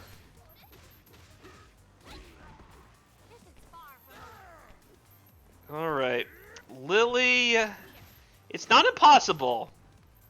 What I would recommend doing is once you're in a certain spot, I would recommend seeing if you can bait Hugo into running into the forward medium kick string. Because then he's in big trouble. You can link off the forward medium kick string. Forward medium kick, the forward medium punch, and then do like a crouch medium punch. That could have been a link. Sadly, Striker held on. Just nick of time, Divine Clarity. Good to see you. Striker moving forward to losers. As I was saying, if only there was some document that could tell you where to put Chun-Li and Lily on your team. And you know what? There is, as a matter of fact. Ladies and gentlemen, please be sure to check out the Street Fighter Cross Tekken Complete Dossier. Sample combos, strengths and weaknesses, team placements, cues to run the complete frame data of every single character in the game. And notice team placements right here. Team placements. So you know exactly where to go to learn if your character should be in the back or if they should be in the front. If you're playing basketball, you're not going to want George Morrison as your point guard, right? Nah. You're going to want someone like Rod Strickland as your point guard. And you're not going to want Rod Strickland as your center. He'd get demolished by the big men. Nah. You want him on point. This guide tells you exactly where you need to put your characters and where they thrive. This is your playbook. This is your cheat book. This is your Bible. This is what you should use in your sermons for Street Fighter Cross Tekken. Point Asuka or bust. Have you faced Kiwi yet? I'm told he's a big advocate for that. And then whenever things go awry, he says, well, I play a bad team. The ultimate option select. Okie dokie. Let me see if I have anything more. That can't be it, can it? Hold on a second. Look at the bracket real quick. In the meantime, continue to enjoy the guide. Okie dokie. So we have that. We have that. It looks like there's one more. Let me see if I can find it real quick.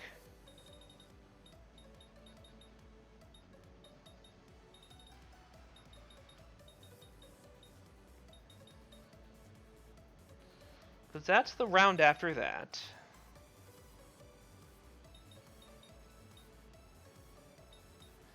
That's the round after that. That's after that.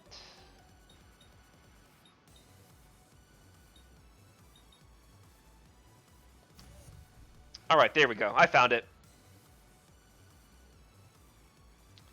Next up is going to be... Next up is going to be Sixel and Saber. So I remember when Sixel was voted our most improved player by our then champion Ice. And I have definitely seen marked improvement from Sixel. And if he can beat someone like Saber, who I know is a force in this game, especially now he remembers what to do, up the point anyway, I would tell Sixel, congratulations, that's a big accomplishment. So let's see if Sixel can overcome a very game Saber and move forward in this loser's bracket. After that, we'll move to winners. Where is it? I'm trying to find it. Hold on. There we go. Also, thank you guys for keeping me company this stream. I'm going to be uploading this to YouTube as well. So for those of you who subscribe to my YouTube, and again, thank you for making a YouTube partner, you will have this as well. And I look forward to seeing your comments and your shout-outs in the YouTube stream when I upload it as a premiere. I will definitely comment on it and shout you guys out in the comments if you do decide to chime in. In the meantime, let's continue. Sixel and Saber. Who will come out on top?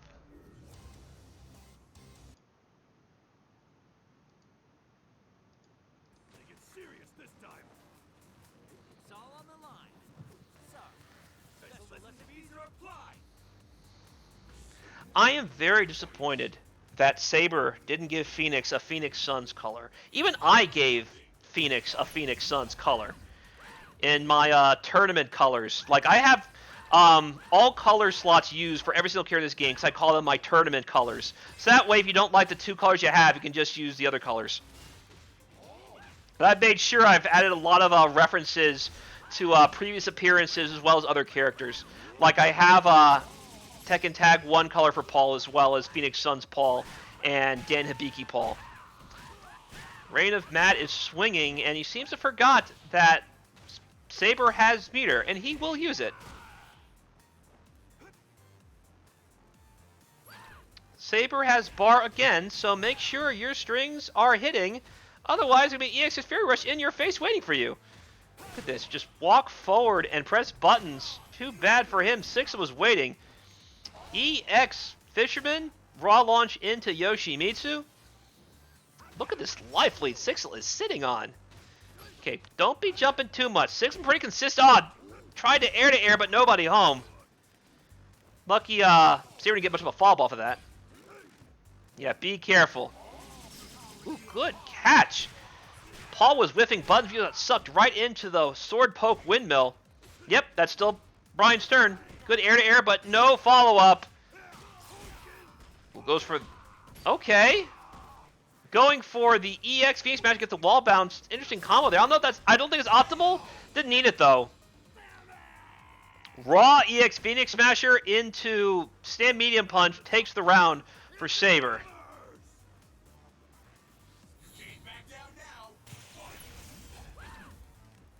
Look at this.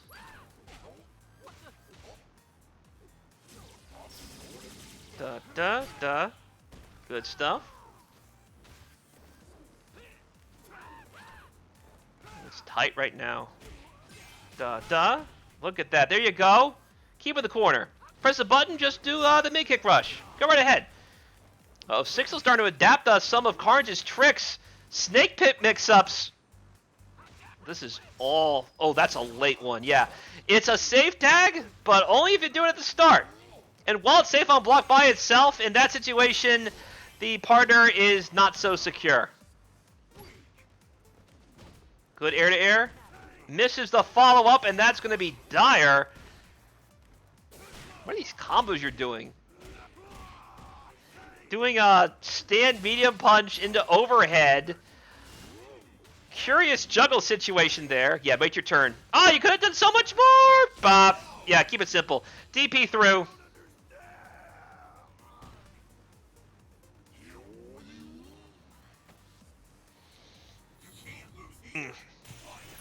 Okie dokie. Yeah, watch your step. Oh, you got sucked in. No follow-up, though. A little bit too late. Counter poke in a big way. EX breath, but didn't get the full juggle. Got enough to definitely blow up Law, though. Sixel has been pretty consistent hitting people with Yoshimitsu's overhead. It's a fast overhead. And it crushes lows, too. Gotta love it. It's like having a standing dive kick. It's crazy.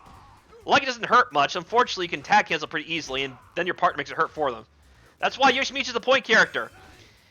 He just has so many ways to set up his partner, because on his own, he's got some issues in terms of like actually making people hurt.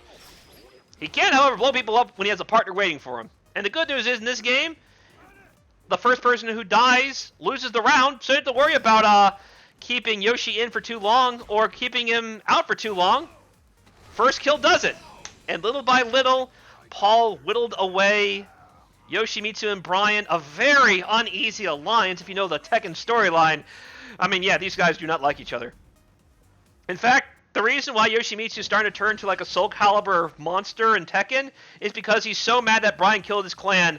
The sword that he has glowing there is starting to take control of him. Right now, he's midlife crisis Yoshimitsu. Thing is, Tekken 3 in reality is between 5 and 6 storyline-wise. So everybody, press F for Yoshimitsu in his midlife crisis. He's becoming Chris Jericho. I'm becoming.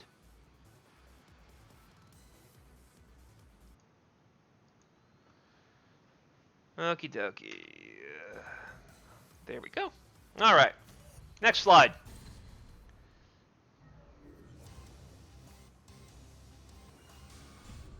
By the way, how you guys like the graphics on my new RTX 2070 Super?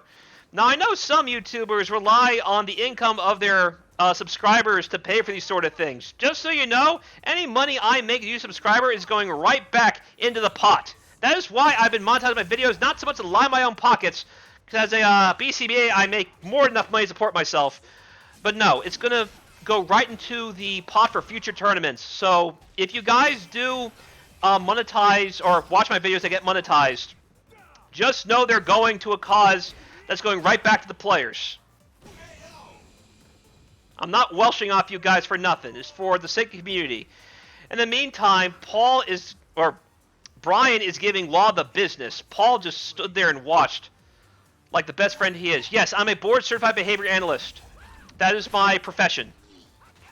This is just something I use to kind of kill the tedium of life. Look at that space. Crouch, medium punch. Ooh, yeah, don't be doing it right there. Whop. Da, da, da. Alright, let it linger for a bit like a yoga flame. Okay. Yeah, poison breath. If your opponent really have a good reversal, just do it right on their wake up. Because if they stand up into it, they either get crumpled or they get like hit in a certain way where they might get comboed, or they just might be a disadvantage if they block it. Either way, you're good to go. Knee right in the face. So yeah, Brian might not have his unblockable knee taunt, but he does have one unblockable knee. It works on standing opponents, and as you saw, Paul stood up and didn't go right back down until Brian forced him to with a knee right in his grill. Duh, duh, duh. So yeah, the knee's also is with powerful special attacks, so you're going to see him probably end combos with that. It doesn't have as much juggle points as Mockbreaker, but because it does more damage the way scaling works, he might be better off cutting off his combos early and ending with the knee instead of the Mockbreaker. That's what I've noticed playing Brian and Abel. Look at this. This seems to be all... Oh, yeah, be careful. Light Fisherman would just crush Law in that situation. No worries. Yeah, I think Signal's saying, oh, time's running out. Gotta stay focused. Make it hurt. There you go. Duh. Duh. No need for time over. I'll just chop you in two and clean the gray matter off my blade. Sixel now up 2-0. Saber is right now facing elimination from December 2020 Pandora's Mayhem, the Street Fighter Cross Tekken Discord Monthly, and the final one for a very tumultuous 2020. I know 2020 has put a lot of people through the ringer.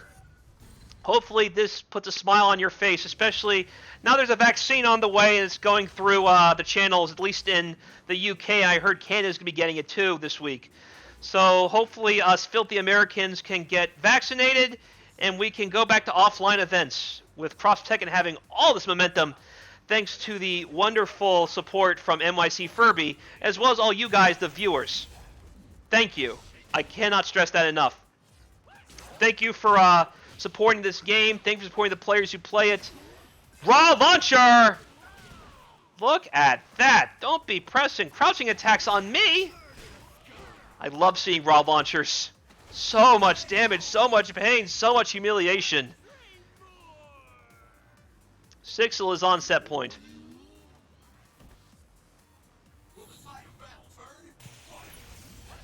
Ooh, look at that, sliding right in, but a little bit too deep.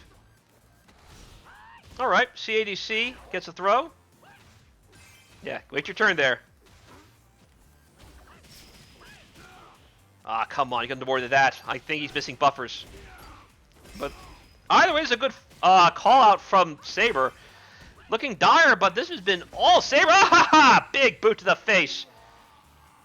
No finicky windmill for you. Perfect. Open your soul to the battle. Saber is now going to try and run this all the way back. This is a bad hole to be in. As a reminder, this is first to 3 all the way through. We have done things this way in the Discord since we started doing these things because we tried doing first to 2 and first to 3 finals. Everyone thought it ended too quick. Either way, when offline events return, we will go back to normal first to 2 and first 3 finals. But for now, these are Discord rules set by our wonderful founder, Salt Levels Max. Shoutouts to Salt for creating that wonderful Discord that we all enjoy ourselves in playing Street Fighter Cross Tekken. We just dashed up and boosted him just like that? My goodness, Sixel. Get a room if you're going to feel yourself that hard. Have some decency, my man. Sixel moves forward 3-0.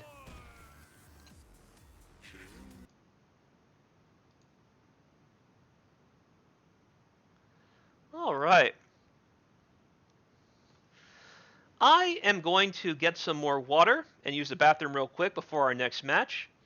In the interim, please check out a word from our future event.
I'm back. Did you miss me? Everyone, be sure to tune in to NYCFurby on the 20th for the Shattered Skirmish. That is going to be a Battle for the Grid League qualifier. Scorpina, the latest character, will be legal. She's interesting. Her strings don't work like anybody else, but she has, like, Charging Star from Captain America and Taskmaster as her stand H. And she has a lot of weird OTG stuff. She can poison people like Fong and Alien, stuff like that. She's weird. But hey, more waifus, right? I would prefer Astronema over Scorpina, because Scorpina only showed up like maybe 5 episodes tops in the show. I think she got in because she's popular in the comics. Because again, waifus. Alright, next slide.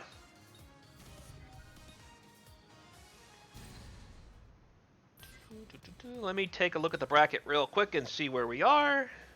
And while I'm doing that, also be sure to check out the Bible. The Street Fighter Quest Complete Dossier.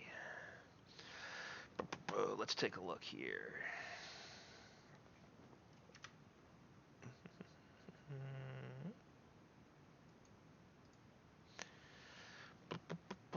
We had that.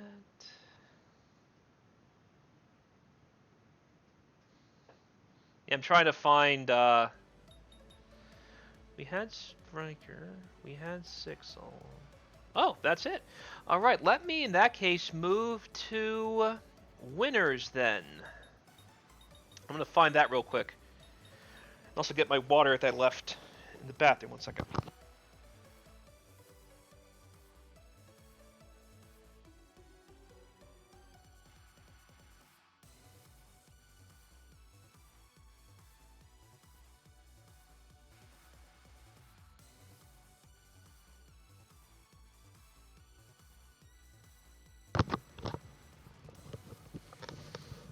Alrighty, back to winners. I'm going to put the stream back up. I have found the next set of matches. Let me pull up who plays next. Next up is going to be LPN, our reigning champion for Pandora's Mayhem. I think it's yeah, I got it right. I remember because he's part of the same group as Tega. And his opponent's going to be, Jason, the Balrog player. Balrog and Abel, 2 characters we don't see nearly enough of until these things started. I do love me some quote-unquote obscure characters, because I think Abel is mad underrated. I've been playing Balrog as probably my second most common character other than Baite Hachi since I won EVO. But Abel, I think Abel is mad slept on. Balrog, I know what I'm dealing with at this point.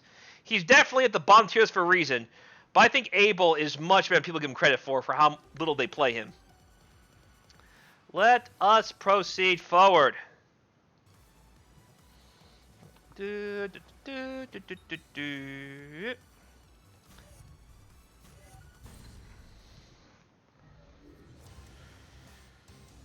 this is in winner's side, by the way. I won't hold back. You dare disappoint me? So LPN had a bye because he is the reigning champion. So that is why he is in the spot he's in right now. How will Balrog deal with Hwarong and Jury? I actually like Balrog versus Hwarong better than Balrog versus Law. So this is not the worst that could happen. I think, there, look at that. Wait your turn, but you could have done so much more, my friend. If he had done a punish into headbutt combos, that would have been at least 350 gone from Hwarong. They'd be in a really bad spot. Ooh, stomped right in your head. Was that from the front or the back? Who knows? Who cares? Balrog's in a bad spot. He has defense gems on, so... Oh, you could have made it happen if you just walked a little bit more forward, but I get it. You don't expect Jury to be doing that move in that situation. Then you kind of like go, whoa, what happened there? And then you miss your punish. Well, missing that, though, I'm so envious. Jason always hits that juggle in ways that I don't. It drives me nutty. Look at this. All the pain. That's actually Balrog's most powerful post-launch juggle he could possibly do with no bar. The perfectly spaced height of, oh no, cross up and over at the same time. EX Dynamite heal. And that's probably the end LPN doing the nasty stuff, not even doing it in strings to break people's guard. Just walked up and did EX Dynamite heal. It's a cross-up, and it's an overhead at the same time, and it causes a ground bounce. Just what you need to ruin your day. Good block of the overhead. Say got sit on it, though. Nice. Good dive kick. Got through a barrel. Oh, make it hurt. There you go. Crouch heavy punch into launcher. Here comes Abel. So I gave Jason all kinds of tips about his Balrog. I think his Balrog is pretty much a done deal, other than some miscues that can be easily fixed, or just requires a little bit better instincts. I mean, I probably miss it too, to be honest. I probably just do what he did just there and launch right to Abel. But Abel, let's see if I can coach his Abel a bit, because I'm playing a lot of Abel the last few months with Brian. Obviously, that situation is worried about Jury. There's not really much I can say Abel in that situation. Oh, good overhead, but no combo. That only works on counter hit. Ooh. Swooped right up. What a call out. F5. Bring in Balrog, but okay, Jury didn't bring back Hwoarang. Ah! No round launcher for you. That wasn't what I used. I used a head, but it just beat your move clean as a whistle. Look at this.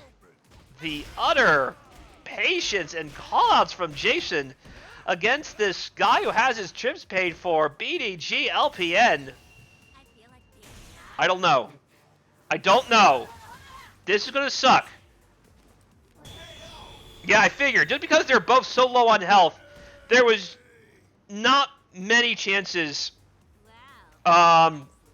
Jason would have had to get out of that unless he just hit Jury clean and kept her in a juggle forever. Which he definitely could have with Abel coming in. But alas, LPN does a Pandora and nicks Balrog in the chin for a fatal blow. He is now up 1-0.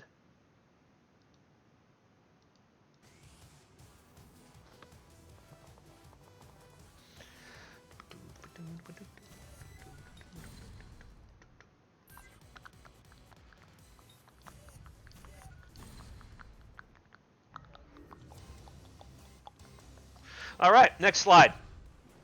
All right. If I were Balrog, again, I think Jason is playing this match as best he can, given that Hwoarang is the best here in the game and Balrog is somewhere in the bottom 5.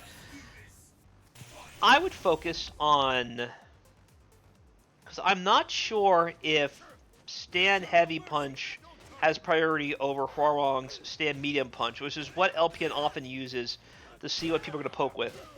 But that works. Just anti-airing consistently, so you know that the ground is the only place you can do anything with against you. Don't let Hwoarang get in the air for free. And then what you can do is when he comes in, test him with things like a stand medium kick, crouching jab, crouching light, crouching medium kick, things like that. And then obviously, yeah, like I said, it's just a matter of being very patient and knowing when Hwoarang is going to try and move forward in a way where it's your turn to attack. Keep it simple. Balrog is a very simple character when you get right down to it. It's just his juggle points are all over the place in ways they shouldn't. If he had more normalized juggle points and follow-ups, I would not be talking bad about Balrog like many people do. I think potential is there, it's just his numbers are on screwy.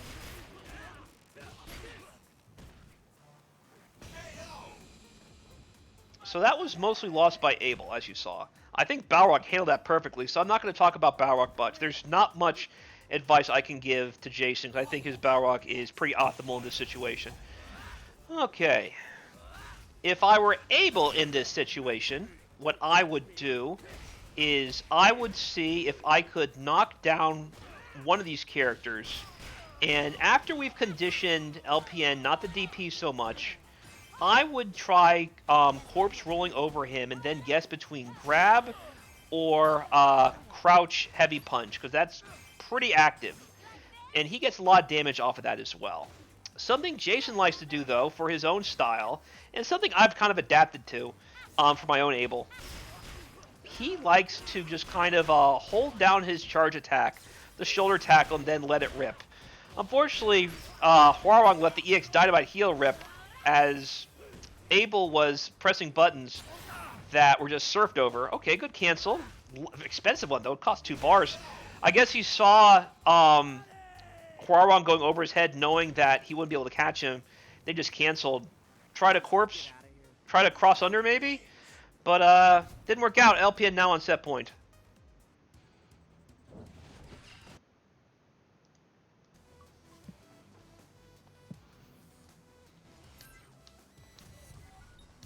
Striker's hurting my feelings by playing a set while I'm doing this. I see you, Striker.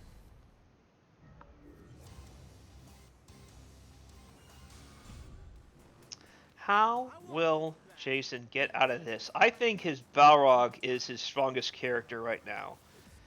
I was giving him some Abel tips earlier, like the main bread and butter he should use off of EX Tackle. Not quite close enough to get the follow-up off that trade. Lucky for Jason. Whoa, that could have been big. If he did stand heavy punch into launcher, my goodness, Hwarong would have been hemorrhaging like a Mortal Kombat character. Like back in the PS2 days where you could bleed people and get extra damage that way. Stayed in the front, but LPN didn't flinch. Whoa! Did he see that coming, or he just neutral jump knowing something was coming? Either way, Abel's in a weird spot right now. Didn't like him. He's pretty far away, by the way. But he's not really finishing his food. I don't think he's sure that his boost will reach. Jury going crazy. Good air to air. I don't think that's the optimal air-to-air, but it is something. It actually might be, to be honest. I know air-to-air juggles are different from his normal juggles. LPN is on set point. Man, you're weak.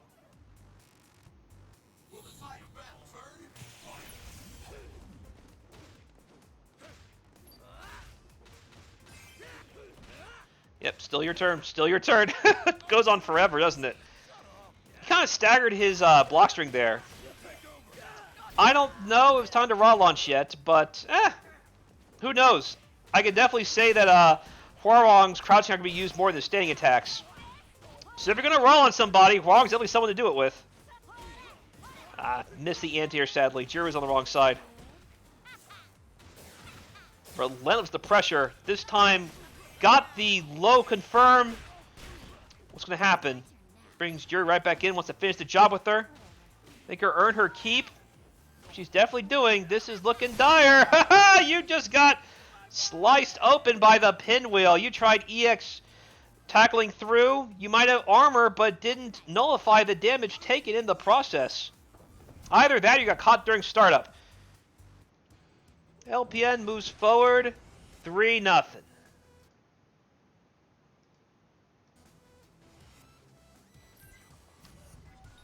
Let's see what is next on our pool stream for the Pandora's Mayhem. Looks like it is going to be Carnage and Akos. This should be interesting.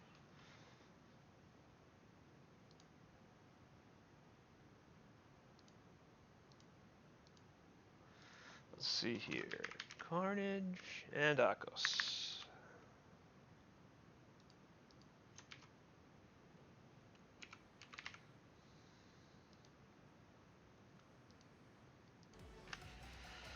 Okie dokie.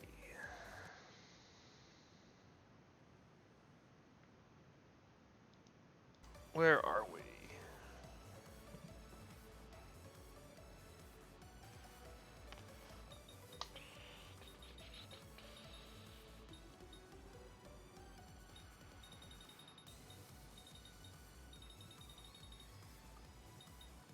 I think it would be Carnage and Akos, wouldn't it? Where are we looking? Carnage would probably be playing someone like Vega. And if not Vega, he'd be playing someone like Jin. 'Cause I know I got this set.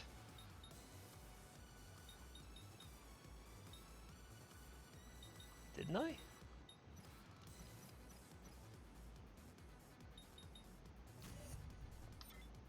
Where is it? Sorry, guys, I lost track.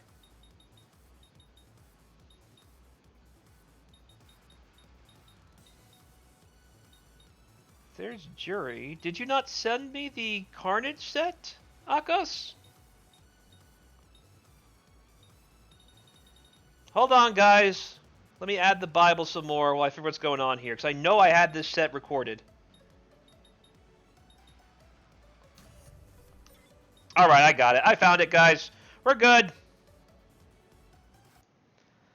We are starting now.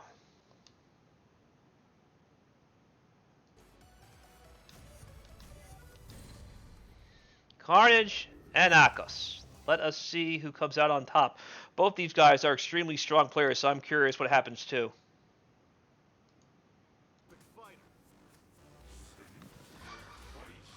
Anyone who has watched the streams the last few months on Arturo's channel knows exactly who Carnage is. But I'll tell you some backstory about Akos. I have known Akos for about 7 years, give or take. Akos has definitely made me feel a sort of ways and say certain things that I would dare repeat at work over some of the beans he's given me. I defeated him at final round 2015, I think. I do remember being very proud of it, though. But he was playing a different team back then. I haven't seen this Bob Elena until today, and this team is looking nasty.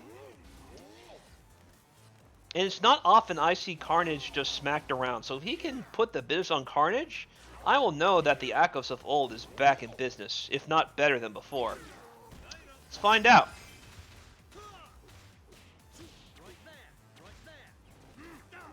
Ooh, look at that. Look at that. Doing some crouch links right there. I don't see Steve very often, but it is nice to see him all the same. Carnage's Steve is pretty nasty. But you have to get started with Steve to do anything with Steve. And good luck doing it against Elena, who keeps her turn almost ad nauseum. Didn't get the link there off that overhead. Doesn't need it, though.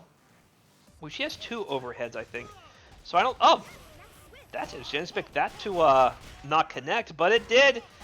Carnage's problems are the advantages of Akos. No parry for you, sir. So I forget. Elena has a number of overheads. She has one that's slower than the other. Or one that's fast the other that isn't as easy to link from. She has the Mallet Smash and overhead. The EX Mallet Smash is a combo starter as well. I think it ground bounces. They tend to come out of nowhere, those Mallet Smashes. But right now there's no mirror to worry about it, so... If she does get it, it's like going to be after a string of some kind. Or not, because in this game you can whiff buttons and build meter. Third strike style. That's a good punish. It's better than nothing. So you're going to be seeing... Yeah, about to say. If I recall correctly, Steve typically doesn't combo into his launching uppercut unless it's from a heavy attack. So from that range, the best he could really do was boost into his partner for a juggle. Da, da, ba, ba. Bring back Yoshimitsu. You want overhead? I was thinking maybe overhead, but no worries. Good job with the air-to-air attack. Yoshimitsu's jump heavy punch is... It might be the single best jump in the game, to be honest. And there are some good jump-ins, but that one is head and shoulders above the rest. That is a move you need to lab specifically on how to defeat not just the air-to-air, which likely will happen because his hurt box disappears almost entirely in the wake of that spinning sword, but also as an anti-air because most times it'll beat any sort of traditional anti-air, even some air crush attacks. You're going to have to retract your hurt box in a way where you're not bothered by it. So things like Cody's back B bunch would usually beat it, because his hitbox is a little bit too high, and his hurt box retracts in a way where it's not going to be hit by the spinning sword. Backdash didn't get the results he wanted. Akos is now up 1-0.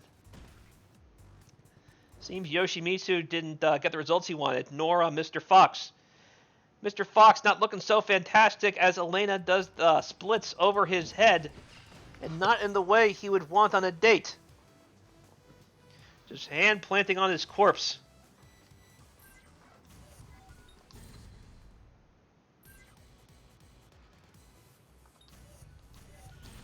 sticking with Yoshimitsu and Mr. Fox? I've seen a lot of Yoshimitsus today, which is not often at all. All of them are pretty capable. So what Elena has to watch for is watch out for sudden sword poke windmills and watch out for his DP. Otherwise, I think her DP is fairly well equipped to deal with Yoshimitsu's problematic jump-in. I think Elena wins this matchup, I would say 6-4. Like, Elena's, I think, is really good in this situation. I think she's a better character to deal with Yoshimitsu's stuff than some other characters. That's my opinion, though. It's just Yoshimitsu has to be in a situation he doesn't want to be in, which is trying to get in before Elena gets in on him.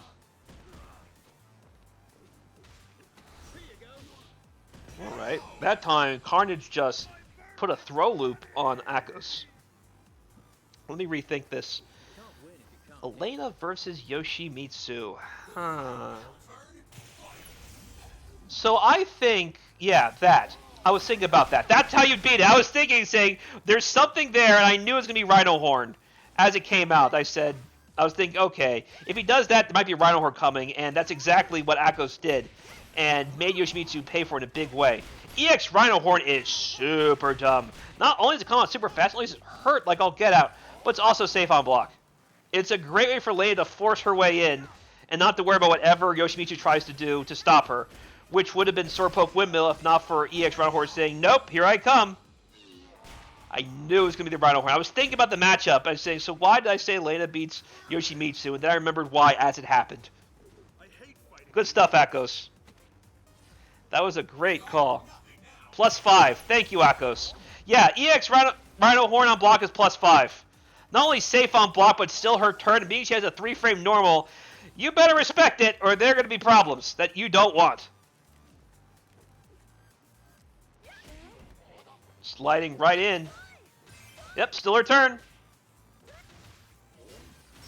Yeah, Yoshimitsu really wants to punish, but he's not sure what to punish with. Okay. Not often I see that as a tag cancel move, but I don't know how advantageous on block it is, but I guess it worked a little bit. Bod didn't get hurt all that much. And to be fair, Steve's punishes in that situation aren't that great because pokes don't really reach that far. He's very much an in-your-face character. He's got to be in Bob's face to really scare him. And unfortunately, Bob's nice DP of his own. Man, that's string. Good stuff, my man. Raw launcher, and that's a happy birthday. That is going to stink. Ba ba ba ba. Ba ba ba ba ba. Not quite enough to super, but is enough. Oh, that's dead. Look at that. All the damage, all the styling, all the time that was burnt. Unbelievable is right. Akos is now up 2-0.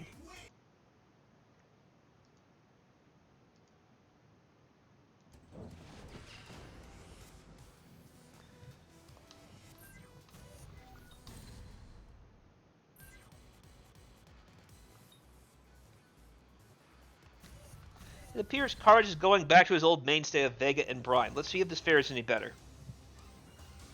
Akos is rolling right now, as Mr. Cole would say. Check out the perfect fighter. I love these colors they gave Vega and Brian as their default two-piece. They have Hyper Fighting Vega and Dark Resurrection Brian. Tense. I like Vega slightly more than Elena just because his pokes reach just a tad farther than Elena's, even though his buttons will come out as fast. If Vega can keep Elena right at that spot and whiff punish, there you go, just like that. But I think it's just barely Vega's advantage. 5.5, 4.5 maybe. If not even. Once Elena is in Vega's grill, Vega's got to kind of sit on it. There's not much he can do if Elena does get in. So a lot of this is just going to be whiff punishing whenever Elena tries throwing out one of her long-range pokes. It doesn't really hit where it needs to. Good. Anti-air from Carnage. Light punch Fisherman. Ooh, that's big. Not from that range, my friend. There are definitely some pokes Elena had kind of feel out, but not from that range. Elena just did what was reactionary, and it worked. Still your turn. Good stuff. Good alpha counter. Here comes Mr. Fury. Fortunately, Bob just EX dashes right out. Still, Bobito's turn! Ooh, that was good. Good neutral jump. This is... Yep, still his turn. I don't think Carnage knows exactly... Aha! Okay! I don't think that was a true punish. Oh, you need way more than that. You needed to do, like, I don't know, crouch heavy punch right into the knee crush. If you had done that, you might have salvaged it, but nah. That's all Akos now. It's all Akos now. Akos is now on set point.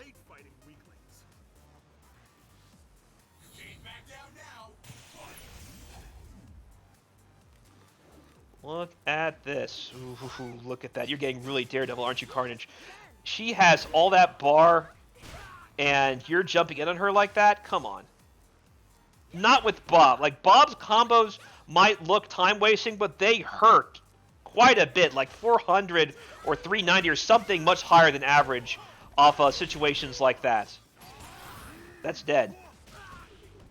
That's dead. Good night, sweet prince. Carnage... Akos moves forward 3-0, and Carnage is sent to loser's bracket. Good stuff, Akos.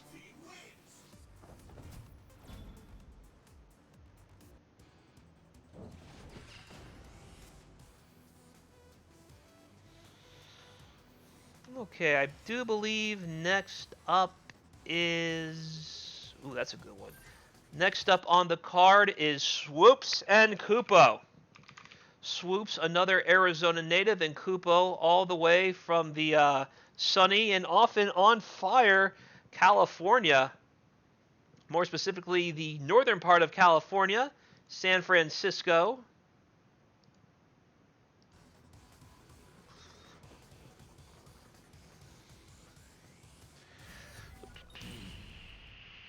Let's see here. While I'm getting that set up, please be sure to tune in on... Where is it? Not that one. That one. Be sure to tune in this Sunday for Top 8. As I'll be cutting off this stream once we get the Top 8, and the rest will be on Sunday. Arturo's channel, NYCFurby, sometime probably around 3 or 4. It's to be determined. He might actually put me on in the morning like last time.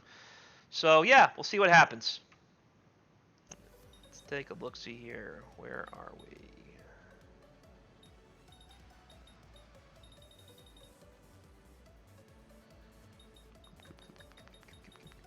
Looking for the man of the hour, Kupo and Swoops. Should be here.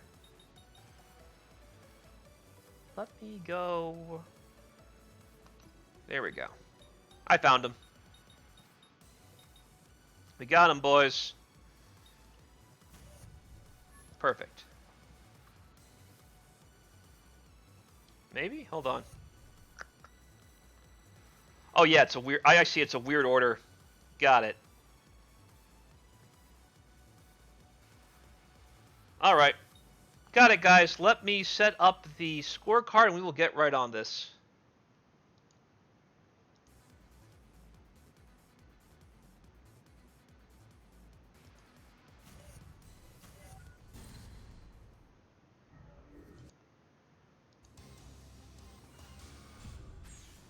I must destroy all targets.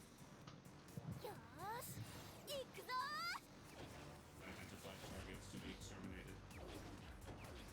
Jackie boy. And hey, another Bobito! You know that's right, there was a Bob last time. He played him last month, I think. Jackie boy and Bobito. So this is actually a pretty fun matchup.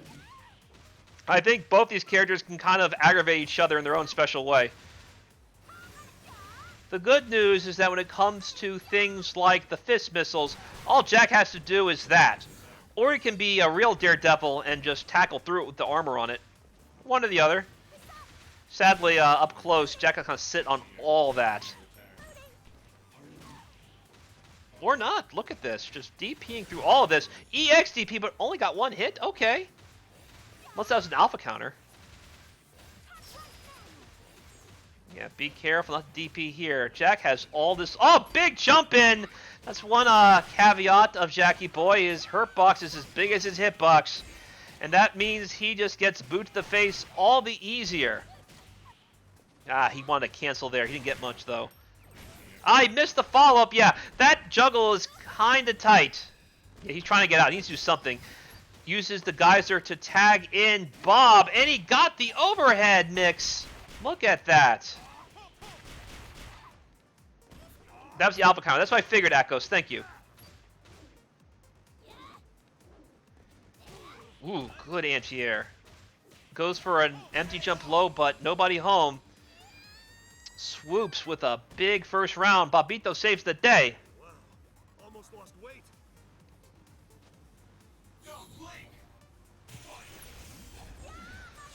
Ooh, yeah. I was about to say, that's usually the answer to beat that, but looks like Kupo is keeping Alyssa right at the spot that even the max range geyser won't hit. Alright, that time he caught him clean. That's the spot right there. But no, we're armored through it, but didn't get all the hits, though. Yeah, I think Koopa's figuring out, like, why am I not connecting the way I should? That should have been a clean hit, but I didn't get all of it. So, more of those weird hurt boxes. Courtesy of Street Fighter Cross Tekken. Still, Bobito's turn. Is this dead? I do believe it is. Swoops is right now up 1-0. Yes, thank you, Akos. I knew it was alpha counter. I looked, I was saying, you know what? It would have hit twice anyway. So probably alpha counter, and yeah, that's what it was.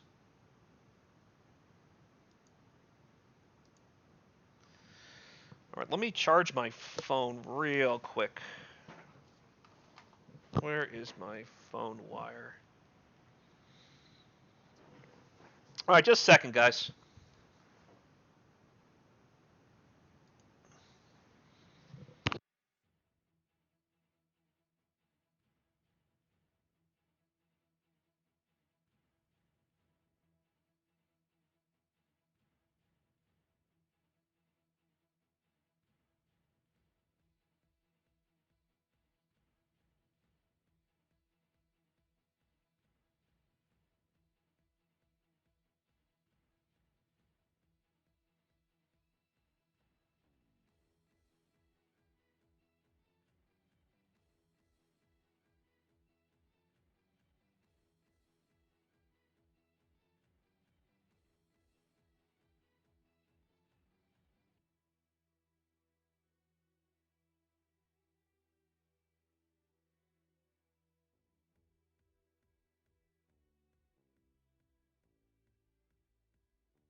I'm back, y'all. Perfect. Okay, how is Kupo going to adjust? I think he was towards the end, but he just made some weird calls on where he executed his moves. Because I don't think he was expecting some of those moves to whiff when they did. Because, like, they started hitting Jack, they didn't finish where they normally would. Probably because Jack's own hurt box is kind of flat in the front. I should know, like, when he raw launches, like, at max range, he will whiff a lot. Because his hitbox and hurtbox are kind of, more back-heavy, I suppose. More so than others. I mean, it's common that some of these long-range executors can't reach far enough to convert their launchers, but Jack in particular is really bad about it. DP right through. Yeah, he knows the pressure's fake. Oh, good chase down. I wonder if he could have converted. Either way, just chipping out. No! Yeah! Not there, my friend. Not there. Too close. Not enough hits. Not enough frame advantage. And here comes Bob to, again, put Kupo in a bad situation.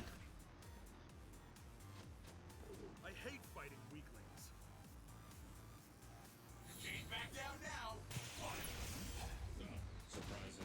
Nice. Good stuff. Just waiting his turn. Aha! Nah. We're going in. Just dashing through the lane. Alyssa's showing some rushdown capabilities right now, which is what you want to do against Jack, because Jack might be able to space super well, but up close, outside of his rock uppercut, there's not much he can do to protect himself right in his face. The DP's nice, but it's not that nice. Oh, come on, he could have finished it there, I wonder. No worries, whatever Jack tried to do, he just got smacked the ground with forward medium punch destroy form. Reboot in easy mode? Commanding round from Kupo. I am not sure who the Charlotte Hornet is supposed to be. Maybe wouldn't be Hotaru because she has like some red streaks, doesn't she? I'll have to ask him later what the Charlotte Hornet's Alyssa is. Anyway. I remember he was mad, I kept making like sports analogies off all his colors, but I can't think of any Sailor Moon character that has this color scheme. Because Hotaru is the main purple character. Armored through. Okay, I see you. Using EX dashes armored through whatever Alyssa wanted to do, and here comes Jackie Boy, and he has the corner. Alyssa just powers out with EX dash of her own. EX boot, I believe it is. Boot, and I think hard boot is the one where the blades are automatic. Nice. Use the buzzsaw to bring in Sakura. Sakura's turn to bring the pain. Alyssa can't take much of a beating, especially with all these attack gems burning for Babito and Jackie Boy. Nice. Force. Aha! Again! EX dash! Nice cross-up. From full screen, too. Yeah, I forgot. Bob's belly flop has that really weird hitbox of its own.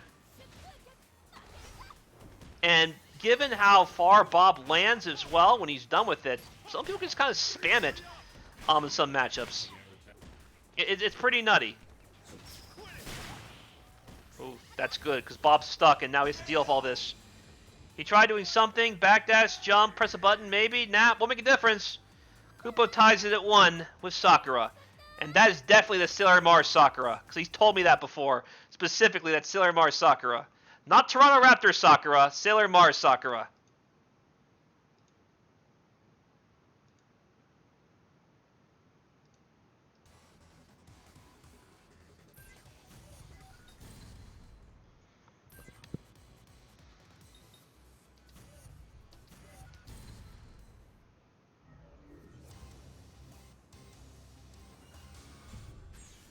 I must destroy all targets. Yosh! Alright, let's focus on this. Looks like Kupo figured out how to start this match and where Swoops' caveats are with Jackie Boy. The ballerina kick. I was saying earlier, Jackie doesn't like being rushed down much, and that seems to be what Kupo's Lissa is going to do, knowing what worked last time. They're playing the zoning game, trying to keep right out of the... Oh, look at that! Hey! Akos! So Akos posted earlier about Jack being able to Kara cancel one of his buttons into Rocket Uppercut to build meter. And that's just what Swoops did. I do believe that was a stand heavy punch into Rocket Uppercut, Kara canceled. And that is not a cancelable normal either, I don't think. I hate fighting weaklings. Now, I think, you know what? I think he can Kara cancel the Rocket from other moves, because I have seen Max Junker, who is probably the best Jack I've ever played or seen, do that, I think, off Crouch Light Kick. It's been a long time since Max entered one of these things, so I'll have to ask him again when I talk to him. Either way, that's what it was. You can Kara cancel certain buttons into Rocket Uppercut and build meter by whiffing. However, it seems like Alyssa is not really interested in that because she is not going to give Jack any time to whiff whatsoever. Look at Alyssa, just going in, chipping out Jack. Not giving a care in the world. So, even though Jack has these Kara cancels, you can tell Koopa and Alyssa have absolutely no interest in letting Jack whiff anything because their objective now is to just go in. Yeah, those fist missiles. So, yeah, right there. You have to be not full screen, but just full screen to be able to do stuff. Oh, nice. Tried reversing through the target combo the multiple mean punches into heavy punch, but unfortunately, being it was armored and not fully invincible, it didn't really get the results that Liz was looking for. Nice, interrupted. Whatever you were trying to press, it wasn't fast enough. Look at that. Doing a Toshi drops right in his... Well, that's kind of a repeat, because Toshi means drop. Doing a Toshi punch is right in his face, whiffing in his grill. Yeah, Toshi means drop. That's what I've noticed looking at all these wrestling moves. A Toshi, it's like something, a Toshi usually means like something drop. So a Toshi drop is not a real phrase. I apologize to all of my Japanese fluent viewers out there. Consider myself corrected and suitably chastened. Ah, Con, you could have done more than that. Could have done at least a crouch medium kick into rocket upper stuff. What a jump in. What a call out. All the way from out there, too. I wasn't sure Alyssa would reach far enough, but something count on Kupo doing is he loves to optimize from whatever range he needs to, and now he is up 2-1. How will Swoops fire back? Will he fire back? Or will he be another casualty as he heads to loser's bracket should he lose this next game? Let's find out, shall we? Now, Swoops got far last time.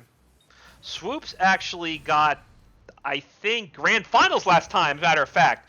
And it's still not been uploaded on Arturo's channel. He told me it's going through He told me it's going through some copyright issues, which many of my videos have been stricken by for videos that are not even in my videos. So he's probably just letting that try and play through, and then he'll upload the monthly. But he says it has been fully uploaded to YouTube. He's just waiting to get clear from copyright stuff. Bob just dashing in with YOLO dash lows. Unfortunately, he is now stuck in the corner. Alyssa looking to chop him up, chopping that meat, trimming the fat in a very forceful, visceral manner. This time, lower the chainsaws, throwing punches instead. So many stance changes. Whatever you're whiffing, you shouldn't have done it because another boot to the face has put Kupo on set point. Your limits have been calculated. How are you going to deal with this nonsense now, my friend? And I just realized that there is no more Jackie Boy. Now it's going to be Bobito and Abel. Watch your feet. Literally cutting those ankles up. Not just a figure of speech. But Alyssa can definitely ball up the best of them, as you can see. Look at this. Look at this footwork. Gonna throw some three-point shots right there. Going through the lane. Ah, deep anti-air. Okay, I see you. Caught low again. Watch your feet. Watch your feet. That's dead. Dropping a big fat perfect on him.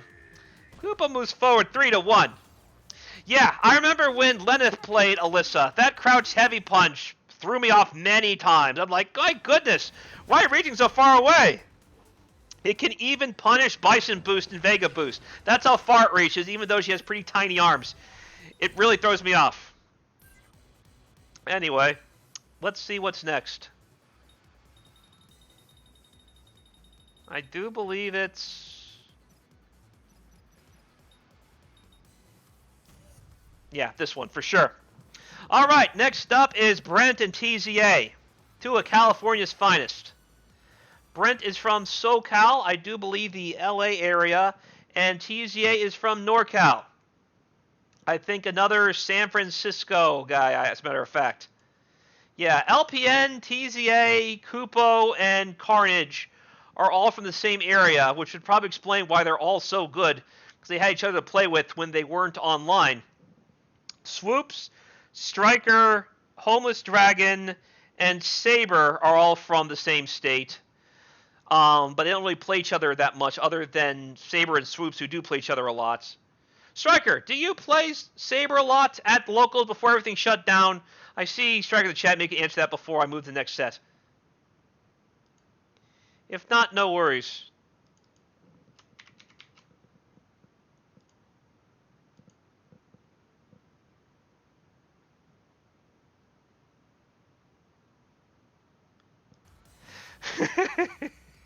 Yeah, Striker is agreeing with me about Alyssa's crouching heavy punch, how it just reaches way farther than her arms would indicate. All right. This should be the last match of winner's bracket for the evening. Because after this winner's bracket would be the top 8 winner's bracket, which we're not going to show today. That's going to be saved for Sunday.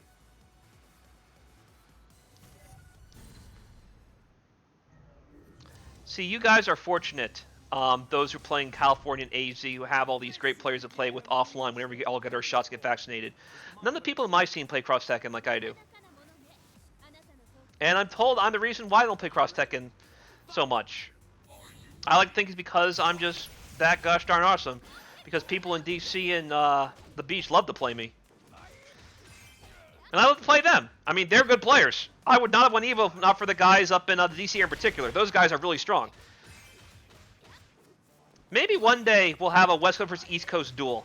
That'd be pretty fun. I can round up some of the guys in New York as well. And maybe I can even round up some Florida guys. For now, though, aha! Raw launcher! My goodness, what are you pressing, Chun-Li? Crouching light kick? I don't blame you. That's one of her best buttons. It's a super far-reaching, super fast crouching light attack. That hits low. Too bad for you. It seems like Brent has this matchup scouted. Because, my goodness, what a commanding round. I don't see Brent raw launch at all lately. Oh, yeah, Akos. There's also me. Don't forget. I'm on the East Coast, too. I'm in Virginia. Yeah, Akos, I think, is in upstate New York. I love that link. Yeah, that's a juicy link. Brent told me you can actually meaty that overhead to make that link easier. Because a lot of times it'll hit you when you're not expecting, even though you feel like you stood up or you thought you were still in recovery frames from standing back up. But yeah, he said you can meaty it to make it deceptively active. He told me that when I was playing, helping get warmed up for this tournament. Brent told me he would enter his tournament if I played him, and I did. And he showed me that overhead in the corner. It does hit somewhat meaty. He did confirm that. So watch yourself. I forget if he said it's corner only or not, so I'm not going to comment on that. But yeah, he can definitely make that move more active than you might expect. Kind of like Heihachi's forward medium punch, the command low in that regard. Because I can make that move super meaty. Probably something like that. Just lingers longer than you expect it to. Good stuff, Brent. Next slide.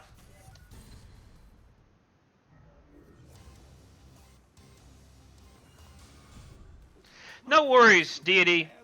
Oh, by the way, guys, Legend Super Saiyan 2 Broly, he is now a PC warrior, so he might be joining us in the next Discord monthly, and I fully expect him to win. Like, dominate. Do what I did Summer Jam, just 2-0, 3-0 everybody. Bring the pain, Broly. Otherwise, you'll just be like the wimpy, soft-hearted, like, has a thing for green Boma wannabes Broly. The new Broly. The sucky Broly. Not the Broly who is, like, 8 feet tall, 600 pounds of muscle, and actual force you reckon with.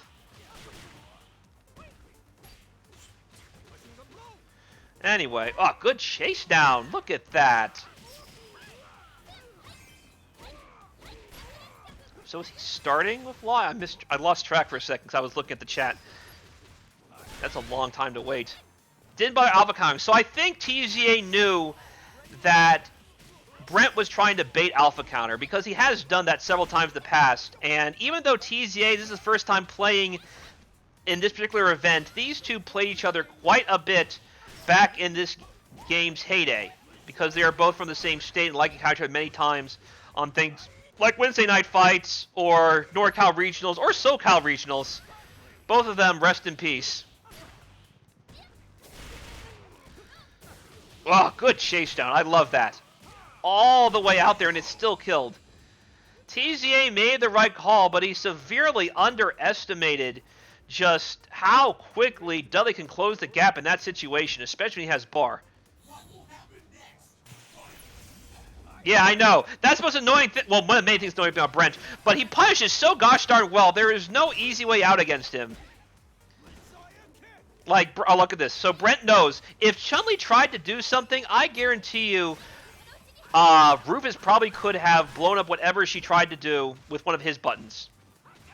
Brent doesn't do anything needlessly reckless unless he feels like he's conditioned you to just sit there and take it. Look at this. Yeah, he knows the punish. Uppercut. He knew. He saw how much bar TZA has and not going to risk it. It's still your turn? Give me a break. Ah, too far away. I like the idea. He was going to try and do some funny stuff in the corner because Law's pretty close to it, using the crouching heavy kick, but no such luck. Still his turn. Still his turn. All right, be careful jumping in there. You could have gotten flip kicked for real. That's one thing Law definitely succeeds in this matchup. If Dudley tries to go for the elbow, the flip kick just says, nah, don't have to worry about it. No matter how active the hitbox is, flip kick's winning. Ah, you got blown up again? Come on. Raw launcher. Chun-Li tried to wake up, probably with, again, maybe even a crouch tech with the crouching light kick. One of the best low attacks in the game. But you got raw launchered yet again. Brent is firing all cylinders. He is now up 2-0.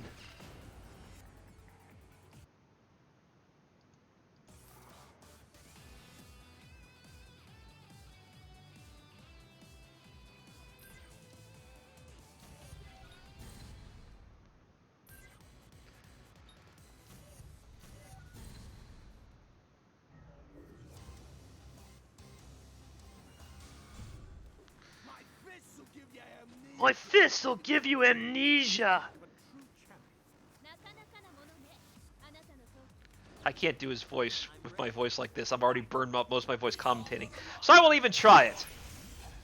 My voice acting dreams are behind me. For very good reason. Because I sound like I still sound like I'm 10 years old. To be fair though, I haven't gotten gray very much. So I guess that's the benefit of sounding like I'm 10 years old. I age like a 10-year-old too. Whoop-de-doo. Look at that. That's what he's looking for. Look at those crouched light links. Chun-Li is so... Aha! Look at this. Crouched light link of his own. I really slept on Rufus's crouching light kick until I had to face a parade of Homeless Dragon Evo. Then I had to face Tryhard JB at Summer Jam. And then I had to face Brent for the last year and change in these Discord things when I was still active as a player. Needs to say, that move is just as good, if not a little bit better, than his Crouch Light Punch, which was Homeless prefers usually. Because before Brent, usually my main Rufus experience was Homeless, and sometimes that Starwind guy. Look at all this. Actually, no. I actually played Coach Steve and Ricky's Rufuses as well, and they love using Crouch Light Punch instead of Crouch Light Kick too. So good stuff to Brent for showing me the way of Crouch Light Kick. That move is nutty, and so is this cross art. This is a very dead Chun-Li. Pick up the pieces as you are swallowed in the tornado of souls. Brent is on set point. You know, Kung Fu can't be learned in a day. Okie dokie. So if Chun-Li tries to get cute and do the jump heavy punch shenanigans, I am not entirely sure it will beat Rufus's jump heavy kick, because that move air to airs almost anything I throw at him is Bison. I have to do like a very specifically timed jump light attack to really beat the jump heavy kick. And even then, nice, good job catching Rufus at the pass. Usually that's Rufus' turn to start pressing buttons again. Ah, you missed the link though. Rufus says we out. Oh, a safe jump? Okay, that time it did catch him. Though you could have done so much more! You could have done the Junkyard combo and probably would have caught him. EX's Fury Rush firing through whatever Brent wanted to do. It's not over yet. I wonder if I'm playing this set backwards, because a lot of stuff Brent was destroying TZA on, he's not doing now. I suspect this might have been the first game, and after he got hit by some of this stuff, he already adapted. Neutral jump heavy punch? Okay, why not? I'm talking about, there we go, the jump heavy kick. So yeah, Chun-Li can't beat it. Now I know. She used jump heavy kick there, though, the neutral jump version, which is a fantastic button. Throw, Chun-Li's in a bad spot, she has to get out. Okay, neutral jump heavy kick still worked, but couldn't finish the job on the way down. Brent moves forward 3-0. Yeah, I'm pretty sure this was actually the first game. What I played was the last game. I probably played it 3-2-1 rather than 1-2-3 like I was hoping to. No worries. Brent moves forward, and now we are going to go to loser's bracket. And I do believe that's going to be 4 matches. And then when those 4 matches are done, we'll conclude this soon. Thank you guys for showing up. We're down to our last 4 matches. while I get that set up, please be sure to check out the link to the Street Fighter Cross Tekken Complete Dossier. Got the Discord link too if you want to join Discord if you haven't done so already. People I've seen talking in the chat seem to be all Discord regulars, so thank you guys for showing up and keeping your wonderful Street Fighter Cross Tekken administrator some company this evening. You guys rock. Let's take a look at the bracket and see what we got.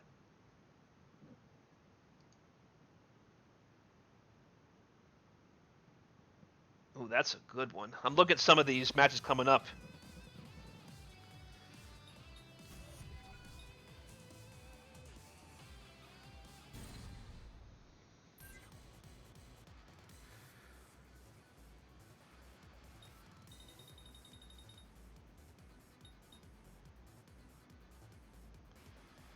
I'm going to try and play these in the best order that I want to make sure I'm in the right section first. So this looks like...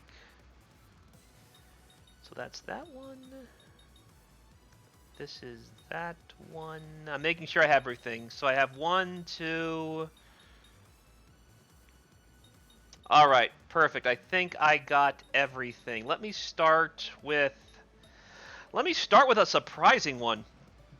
So next up is going to be Odd Jason and Pizza Monkey. Now these two have never played before in this tournament series. And I know this because this is Pizza Monkey's second event.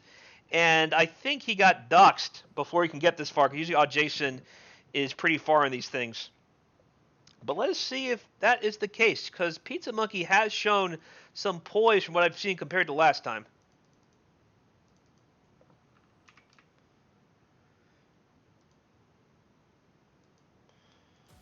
Okie dokie.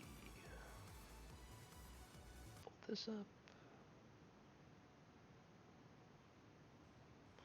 up. This is on PC, guys, and this is a stream of a tournament that already passed. This is the debut of said stream. I hope you guys stick around, tune in, and enjoy what is bound to be a rather hype set, if I do say so myself. I'm looking at the results, and oh boy. Look at this. It's a nail biter right here.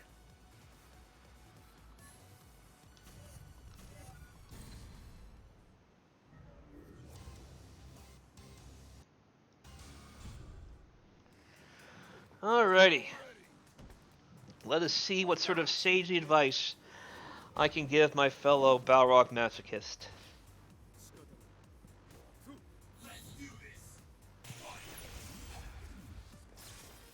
Alright, dashing up. Good counter hit. Got a sweep, though. That sweep pretty underrated, to be honest. Look at that. So you better not let Odd Jason get comfortable with just stand heavy punching you, because he can just cancel that right into launcher, and it's going to hurt a lot, Mr. King.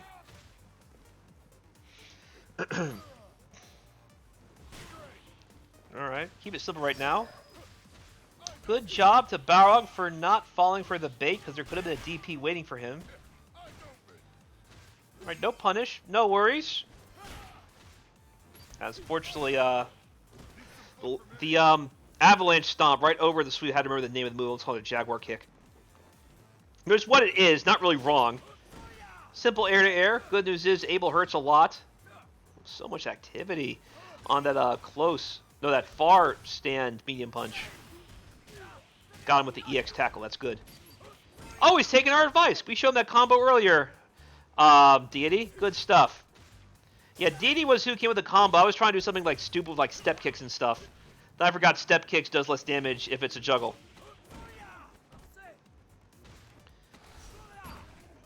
Nice. From the front. Oh, you could have done so much more!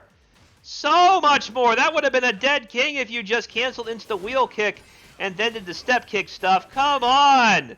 That was your chance, Jason! At least you had the life lead. There's that. At least Pizza Monkey knows how to chase down, at least. That was actually pretty smart to just do those rapid silent entries into the arching kick. And I will need to refill my cup after this. Shining Wizard.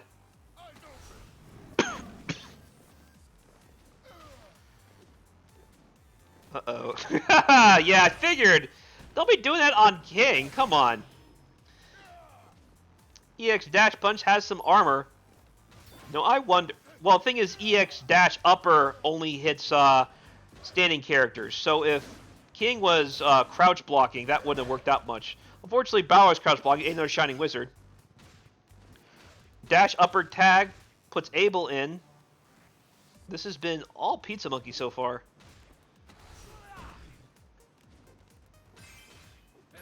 Look at this. King wisely rolls out of the way. No anti-air, no anti-air. EX tackle got exactly where he wanted. Dash up. Ah, you missed it! The timing was off, and now King can get out and bring Lars in. Lars with this, I don't know, I guess he's Xeon from, Bloody Roar. He had, the red and the Sephiroth hair going for him. Oh no, he's Dante. Duh. Yeah, this is Devil May Cry 1 Dante. More red and black than what he typically is these days. Or rather, a more profound shade of red. Now he has more of like a faded red as his main color. I think this is Pizza Monkey's round. Yeah, he got it. 2 time overs in a row. Gotta love it.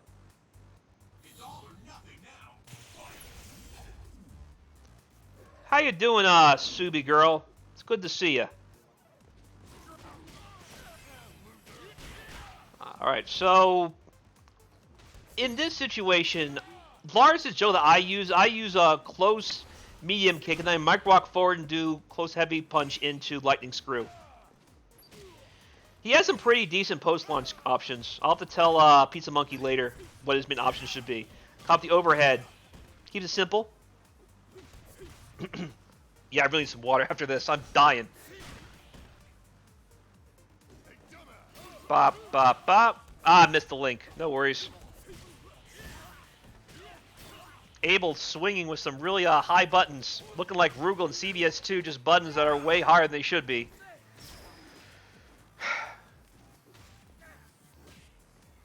Sorry, I need water at this. Like, I'm dying. I can barely talk. I really wish Jason would capitalize off of that crouching heavy punch. He is leaving so much damage off the table. Alright, Pizza Monkey up 1-0. Let me get some water real quick.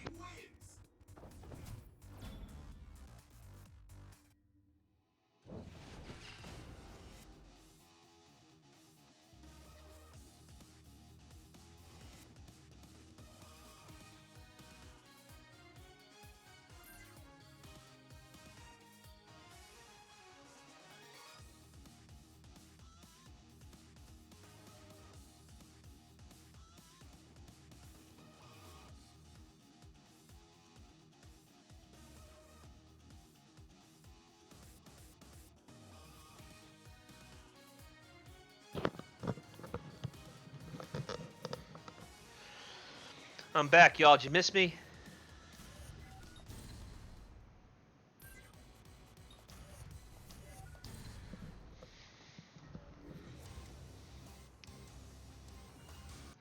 Yeah, I'm going to be going on Jason pretty bad if he doesn't do an actual combo off of that crouching heavy punch with Abel. So much damage he is leaving on the table. And for sure, it is costing him rounds. He's not missing it, he's just not doing it. Like, if he was missing it, then it would just be a crouching heavy punch and nothing after it, because he missed the buffer for the wheel kick. No, he just doesn't do it, period. And that is a problem. See that one? I understand why he might miss that. That Balrog post-launch is really hard to do. Like, even I can't do it because I'm playing Balrog for years now. So, for him to make that consistent, he knows what to do. I don't think it's a matter of him missing it. It's a matter of him not doing it, or not knowing what to do with Abel. I will try not to browbeat him too much. I know I have a tendency to... Oh, that's good, actually. I don't know what King wanted. Probably the Jaguar Bomb. But, yeah. Balrog's jump heavy kick does have some surprise tendencies as a jump in.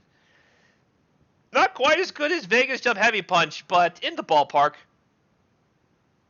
Catching people on the dome with that move is pretty satisfying, too. And right now, he is catching King on the dome a lot. Ooh. Okay. King was thinking YOLO launcher. Abel was thinking something else. It traded, but Abel won pretty clean. Lots of life lead right there.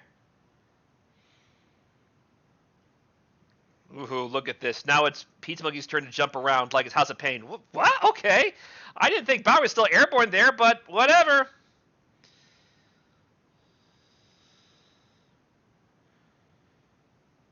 Ooh, that was nice. Good neutral jump. I should add, Balrog's neutral jump heavy kick is completely useless. I have labbed that move a lot. The only way to really hurt somebody with a neutral jump attack in that situation is using the neutral jump heavy punch. Just give him the paw. Oh, Jason with a commanding game that time. It is now tied at 1.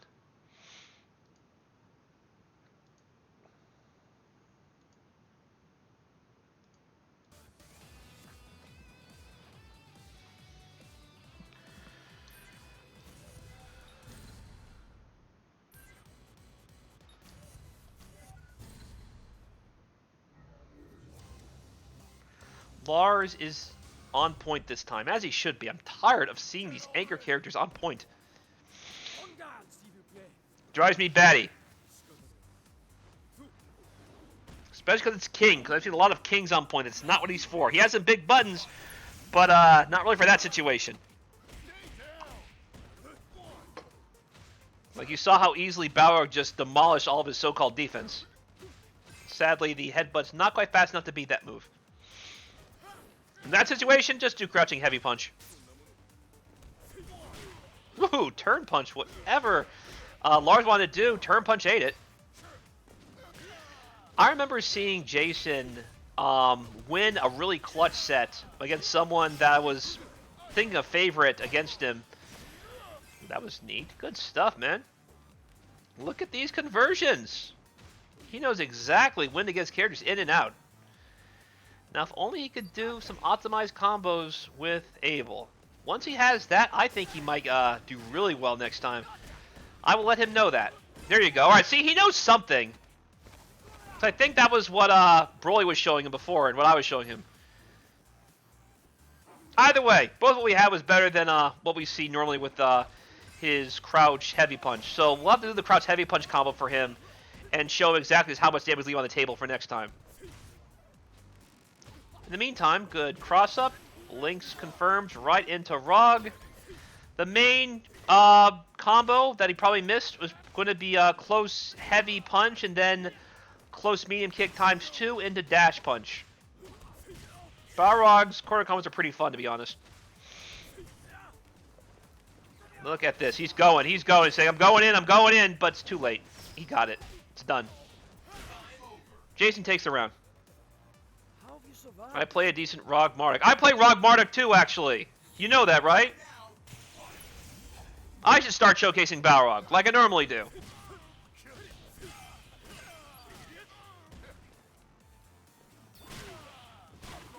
Bop. Love it. Good trade as well. Okay. Let me stop talking about Jason. I'm being mean to him. Let me talk about Pizza. Good throw break. He knows. Nice. Be careful throwing all those low attacks. This is something that many Lars fall... okay, good alpha counter. This is something that many Lars fall prey to. Because Lars has such good low attacks, they will just go ham with them. And more often than not, they will get raw launched to oblivion. Like, it's bad. I've seen some ridiculous stuff right here. Ooh, look at that. Alright. Throw number 1, throw number 2, another one. Good break. Oh, that could have been disastrous. He missed the link, though. No worries, he just caught him low with the crouching medium kick. That move has some decent range. King's pokes aren't awful, but I would think these two anchor characters, so it's hard to say. I think Abel has slightly better pokes. That's my opinion, though. King does have a fantastic crouching jab, though. Look at that. Another neutral jump. There you go. Dude, that is your follow-up with your crouching heavy punch. Exactly what I have to do, Jason. Well, good crumple. You get a baby combo afterwards. Da, da, da, da. Yeah, I know, Broly. That's why I said crouch. Well, crouch heavy punch works too, but I use crouch heavy kick too, or stand heavy kick. Stand heavy kick, medium kick, dash punch. That is Balrog's corner bread and butter. But you can do close heavy punch too. Don't front with me. You know what I'm talking about. Yeah, Broly here acting like I don't know what I'm talking about.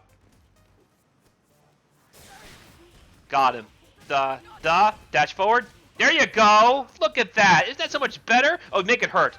Make it hurt. It didn't do it that time. It's still blocking. Good stuff.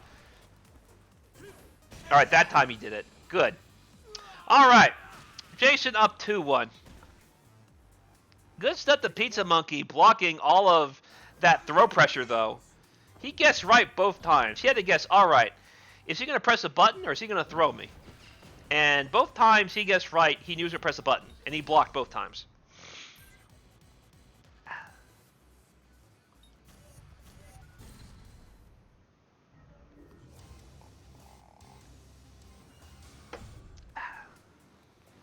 Dead already. On garde, s'il vous plaît.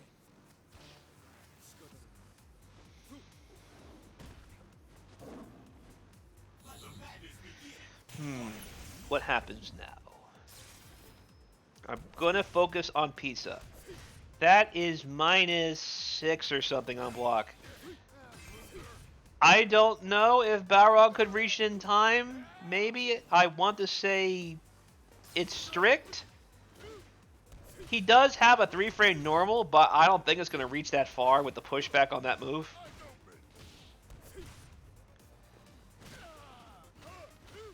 Good. Alright. He didn't go for any block strings. I think maybe he realized that Jason would have just launched the heck if he tried doing a crouch medium kick after that crouch medium punch. That's the double crouching slaps that Lars does. Finish your food, man. That could have been Balrog's defense. It wouldn't have hurt too much, but would have hurt enough to put Balrog at least in the flashing red. And Balrog has no bar get out of this. This is dead. Or not. There you go. About to say. If you survive that situation, then come on. I think what happened is I think Pizza Monkey might have scaled a bit too much. He probably killed him easier. Maybe with crouching heavy punch, and then crouching medium punch, stand heavy punch into lightning screw tag. Either way, he had to burn a bar, and he made the most of it. No worries. Don't mind. All right, this one's good. There you go. There you go. Let's want to see Pizza Monkey. Good chase down. Bringing in Abel. Abel did nothing. Didn't have to. Alpha counter and tapped him again. Here comes Abel. Tapped him again. Here comes Balrog. Bop. This one's really simple there. You can get a jump heavy punch after that too. It's a little bit more damage. Look at King just hauling butt all the other side of the screen. So, Balrog's dash punches have varying degrees of recovery. His quickest recovering version, that's typically the safest, is the medium punch version of dash punch. So if you're using block strings like that, use the medium punch version of dash punch. I think that's -3. There'll be some things that can punish it, but not too many things. That's a tight punish.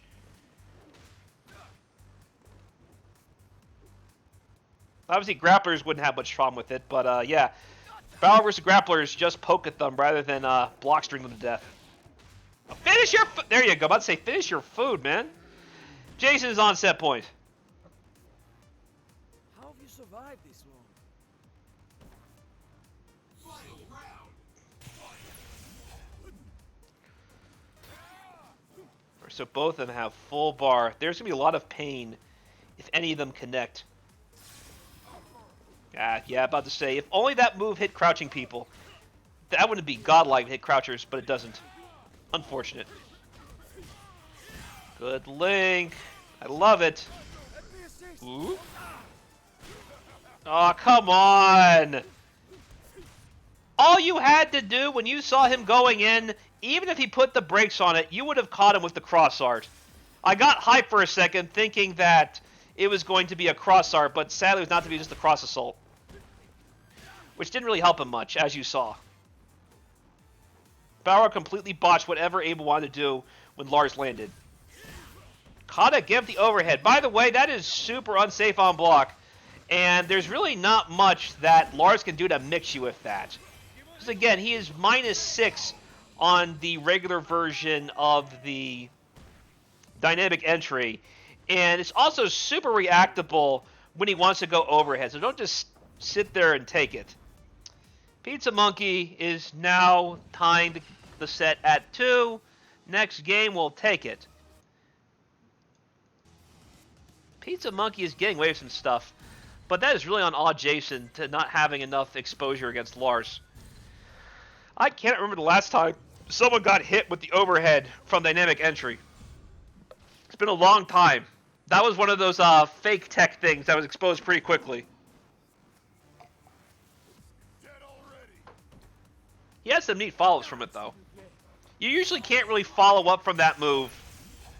Sorry, you can't follow up from the second hit of the regular dynamite entry Rekka, unless you're in the corner.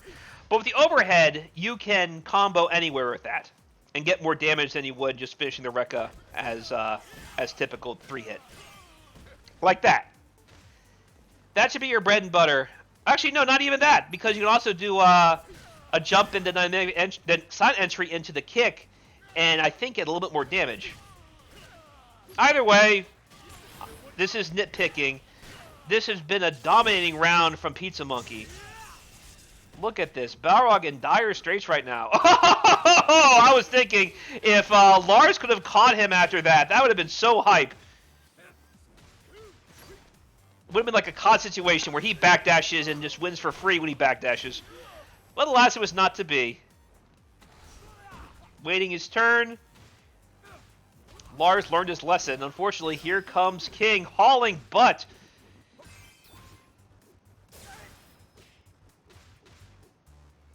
Oh, it's tense right now. You know what I want to see if he's confirming into Rekka to tag? I would like to see Lars do the overhead ender of Dyna entry and then tag in King.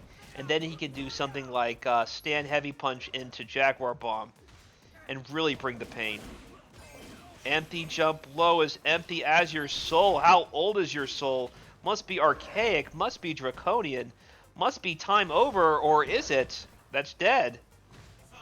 Or not. Time over. Pizza Monkey now on set point.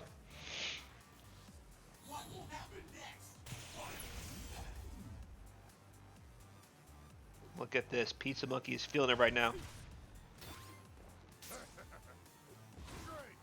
Cavalier dash forward.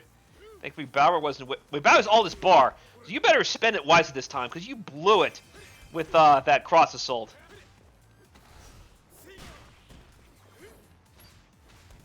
What is this? Are you trying to do like situations where you can't tell the recovery or not? Trying to just whiff in his face and dare to press a button? Yeah, Pizza Monkey. Oh, he's trying to corpse up now. Pizza Monkey getting special now. That's gonna hit. Oh no, it doesn't. I thought it would at least put the partner in cutscene, but it didn't. That was clever. All right, that time the cross assault actually worked out in a pretty neat way.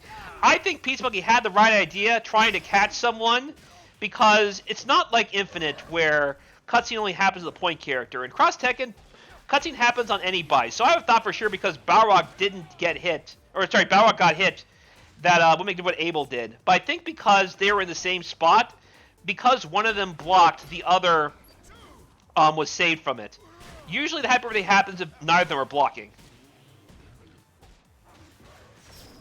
Look at this. And Odd Jason has saved his set for now. Good anti-air. Don't worry about converting. Like I said, Balrog's juggle points are on really funky. I did convert off that, but in reality he really can't. Not of anything consistent anyway. Shining Wizard. Oh, that's a lot of damage. Have you done it? Got it! Good stuff! It's not over yet. Next round takes the whole set. Excellent anti-air. That's what you gotta do, Jason. I love to see it. I love seeing this neutral-based Balrog. Maybe he wanted a stand medium punch? That little upper he got? Alas, was not to be. Nice. Bring in Abel early. Unfortunately, Lars just threw him. Didn't care what he did.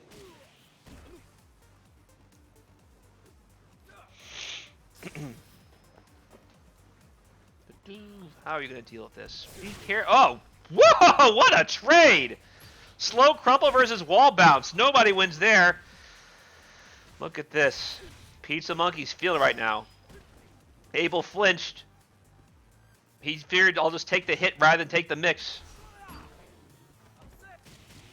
Ah, you could have done more again! Okay. Spoiler alert.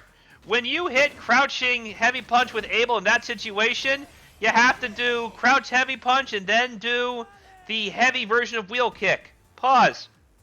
Then do the forward medium kick, the step kick. Step forward. Then do close heavy punch and then do the aerial slam. And because that didn't happen, you saw what King brought him with the convict kick links that led to his unfortunate demise. Jason has been knocked off the tournament, and Pizza Monkey moves forward 3-2 to Sunday's top 8. Good stuff, Monkey. Shock the monkey, baby.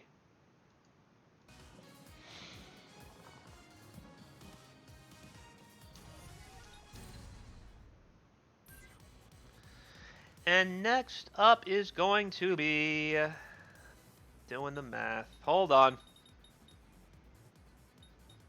No. No.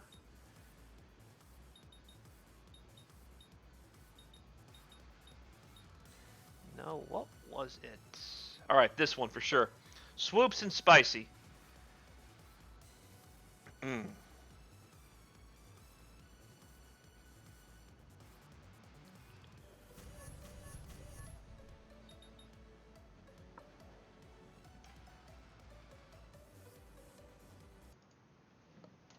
While I'm doing that, please be sure to check out the Cross Tekken Bible. Thank you.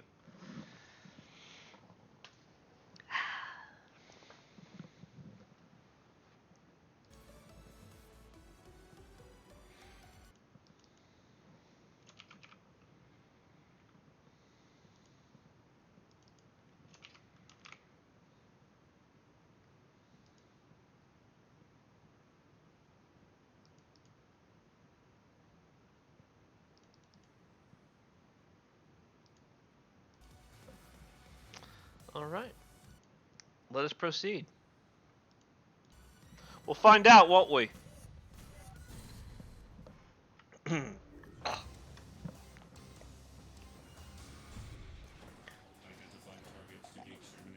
Swoops going back to Jackie Boy and Babito. I'll skin you.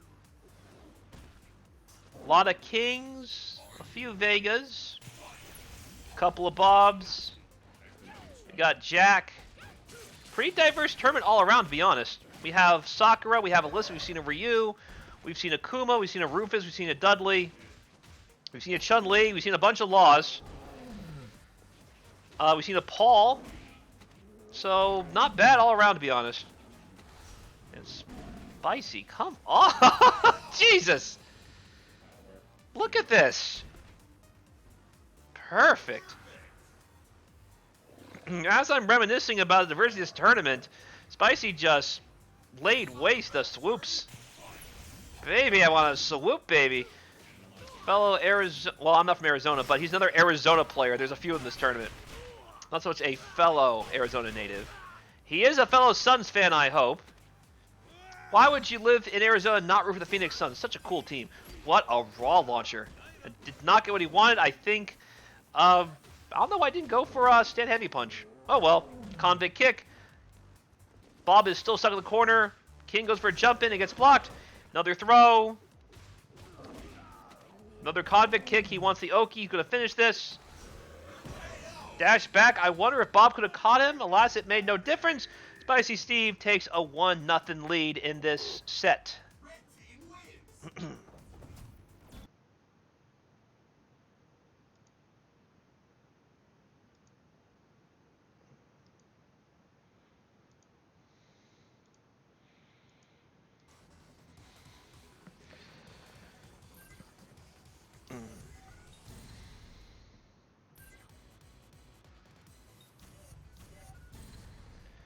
Anyway, time to play the matchup game. I think if there is no meter, I like Vega over Jack. Here is why. Apart from the command wall dive, kind of laughing at whatever geysers Jack has in store. If Jack does go for the geysers, Vega can also do the wall jump and get extra distance and just crush Jack that way. And obviously in this situation, actually nice. I forgot about that. But yeah, that's what Jack has to do in this matchup. If he does, oh yeah, there's that. They're attracted hurtbox and hitbox. Jack has a bit of both. Vega versus Jack, as I was saying. Both of them have very long range, but I think if Jack wants to zone, Vega has too many ways around it where Vega's not really bothered by it. But if he goes too crazy with it, obviously you saw Jack get the rock uppercut on Vega, which is great. Having an anti-air on point with Jack makes him much scarier than not. I won't, Striker, don't worry. That's what Arturo does anyway. He hides the result. He hides the quote-unquote results, even though I haven't really shown the results much. The most I did was actually, no, I did a couple of times. Don't worry about it. Stop being unhelpful. I got you, Striker. Don't worry. Nice. Gotta sit on that. All right. So something else Vega can do. He can punish a lot of these weird space boosts better than most because he does have micro walk, crouch medium punch into stand heavy punch into launcher. And unlike Jack's, Vega's launcher hits more often than not in that situation.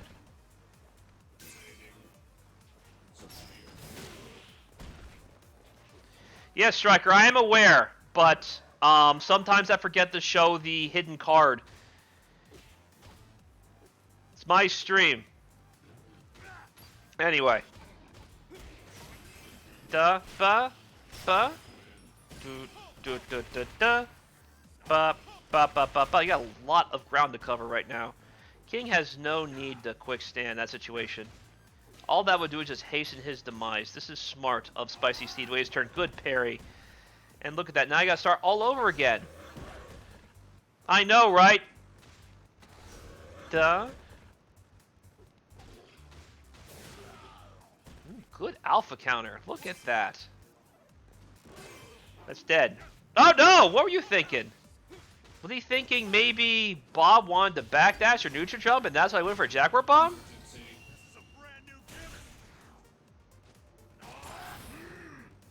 Yeah, don't worry, Striker. We're good, because that's what Arturo does anyway.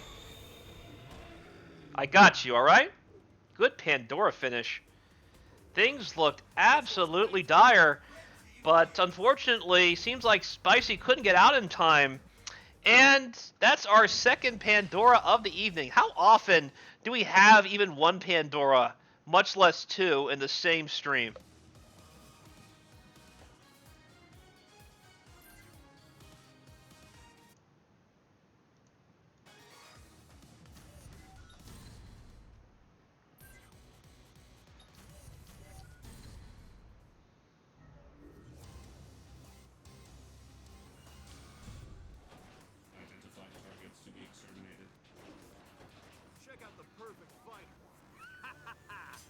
Yeah, this tourney is nuts, I'm not gonna lie.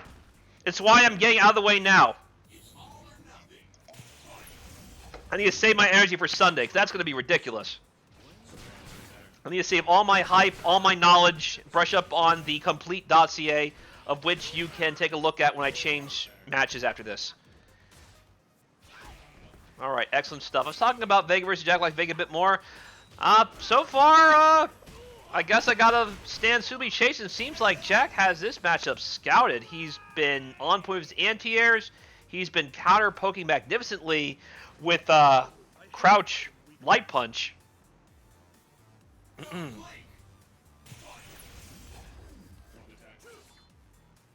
guess yeah, trying to bait something. Watch, if Vega goes up, he's gonna have, alright. He's trying to armor through some with a tackle, but Vega, not business. Good safe jump. Good punish. And gonna corpse hop. Oh no, just stay in the front. Okay. Now King has to fight in, but yeah, Jack just DP'd him. In neutral, Jack absolutely wins versus King. I mean, it's not even a question.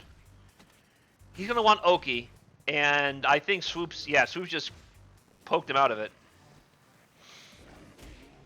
Good neutral jump. Look at the range on that, too. Perfectly spaced. Only got one hit of the air target combo, but it was enough. Looks like Swoops is on set point. Good stuff, Swoop that oop. Swoops from Arizona. And hopefully the Phoenix Suns this year will have plenty of swoops as we get nothing but net with Booker and Cam Johnson and Chris Paul and all these so-called top-tier shooters. Because I'm tired of seeing the Suns a joke on TV. Suns are my team, and I already bought my Valley Boy jersey. It should be here probably around Christmas time. I'm hyped for it. Yeah, I know, right? Striker hit a million miles away. I didn't expect that to convert at all. Because that neutral jump kick looked pretty far away, but there you go. Look at that. Keep it simple with those links after that big jumping.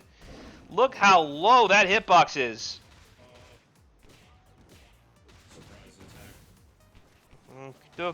Alright, Jack forcing his way in.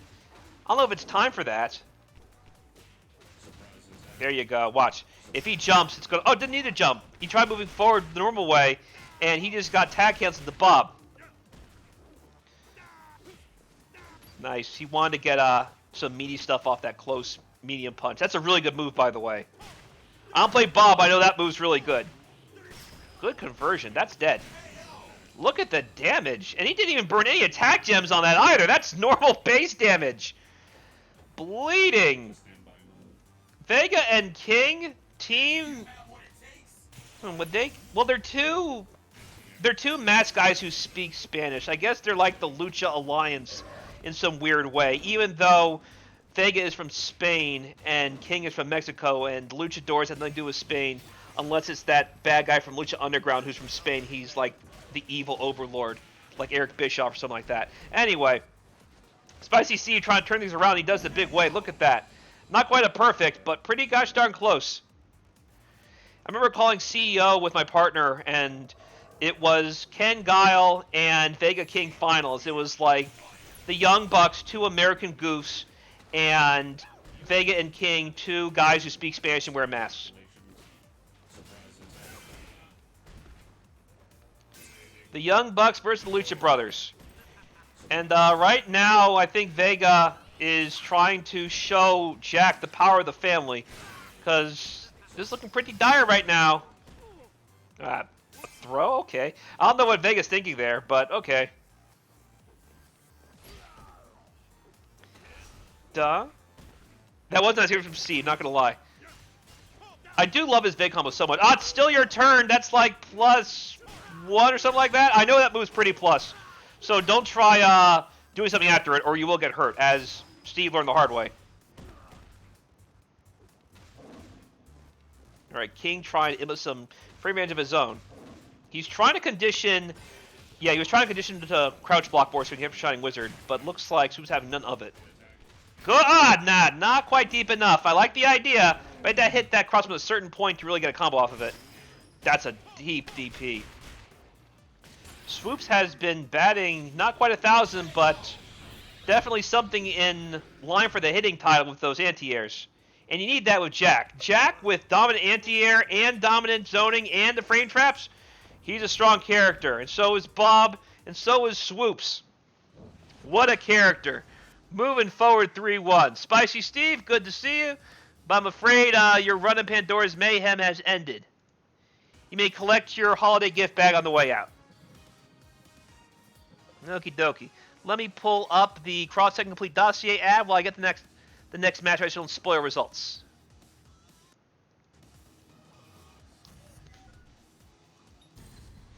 I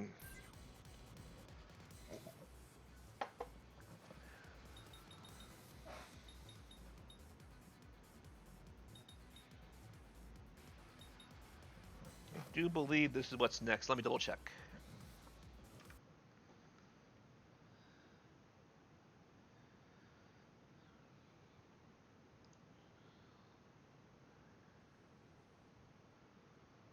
That's perfect.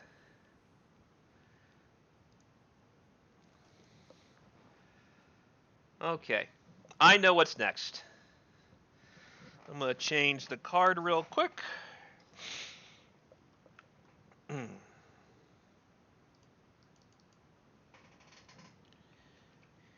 You know when you talk so much, you start to feel like a loogie forming? That's how I feel right now. That's why I'm getting so much water.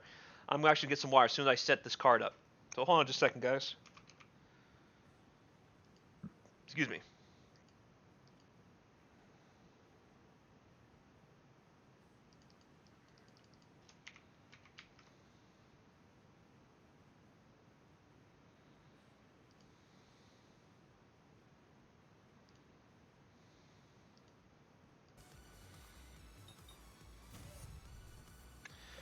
I'm going to get some water. 1 second, guys.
All right. I do believe it's time for our next set. Looks like it is going to be this. Ladies and gentlemen, I present to you the second to last set of the evening, Phantom Striker and TZA. Now, I'm going to be judging Striker like, I don't know, like his parents, I guess. Because this is the kind of opponent that I want to see Striker overcome in a big way. If he can take out this fully warmed up TZA, who was one of the better players, not just in the West Coast, but on all the planet, because he got top 8 at EVO 2013 when it had like 500 people or so.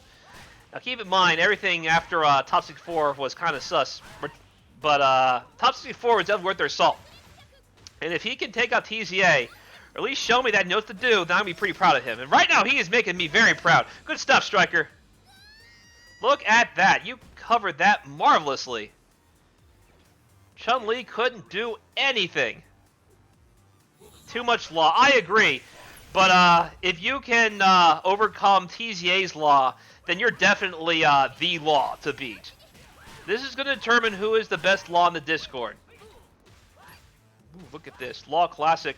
Blocking Iron Fist Law. But that's not what we want to punish with. That is, yeah, that's not safe on block. So I think Law could have done Crouch Light Punch. In fact, I think even Crouch Medium Punch might have caught it. But not quite the Junkyard combo. So with the Junkyard combo, let's see, Guile. I want to watch Striker's Guile because I kind of admire that his Guile actually plays like Guile than how I play Guile, which is kind of embarrassing. Because I like Guile in this game, sort of, because I do like his big pokes, but you cannot flash kick with Guile in the traditional sense. It's best used for combo enders. If you want to anti-air with Guile, you have got Crouching Heavy Punch, or you have the Air Throw, or you have Air to Air. What a fresh jumping. Law had no time to put the jump ban on him. In that situation, the ban was lifted. Oh, Cross Assault. Got them both. Make it hurt. Make it hurt. Good stuff, Striker. Anyway.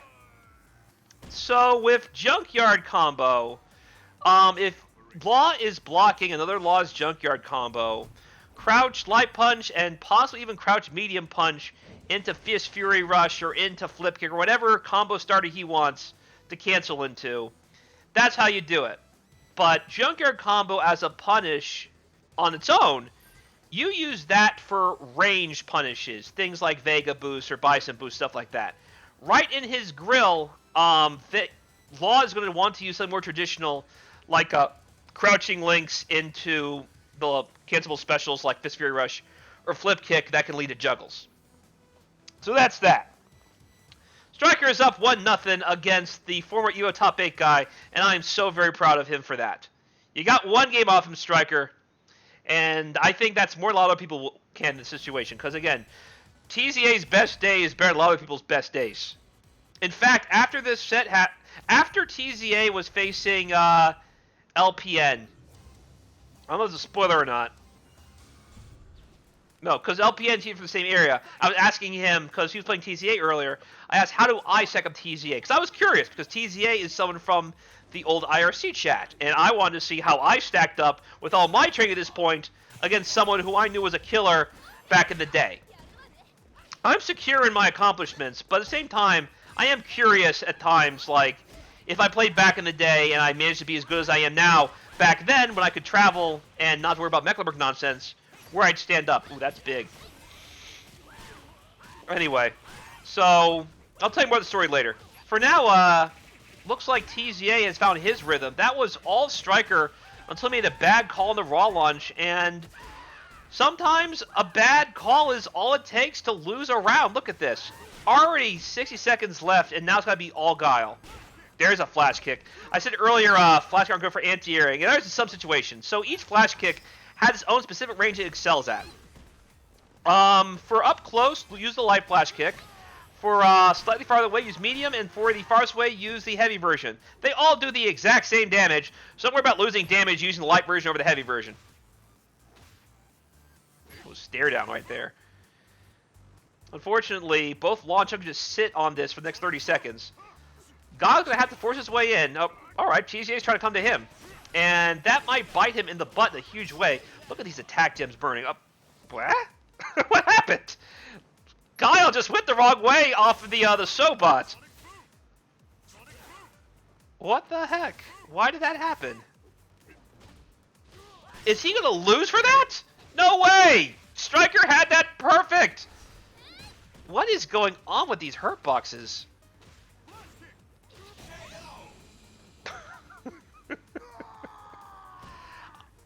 Striker, I can't fault you for that. I would have thought... I know what you wanted. You wanted to get the usual post-launch juggle off of whatever Law was doing. But for whatever reason, Guy went the wrong way. You made the right call. I don't know why the game did that. But this is happening a lot lately whenever people are playing on these streams. Like, with Vega, he crossed under countless times when he tried sliding. You know, actually, there's connection. Maybe moves that move the user forward too much is susceptible to that counterproductive cross-up that's happening. That was weird. Anyway. Ooh, yeah, not quite. I like the idea of using Space Dragon Kick to tag, but yeah, as a tag-out cancel, it's not that good when it's that late. Or at least not when they're that far away. If they were closer, maybe... Oh, good, there you go, Raw Launcher. Good stuff, Striker. Raw Launchers are so hype. Yeah, I gotcha. If you waited a bit longer, you probably wouldn't have done that. You probably would have won that round. Da, da, da, da, da. What are you going to do? Ooh, yeah. So, TZA is waiting his turn because that's the second Raw Launcher he just waited for and punished accordingly. TZA ties it at 1.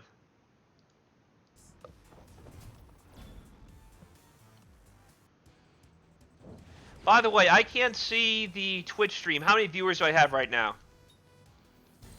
Not that I mind either way, but just curious.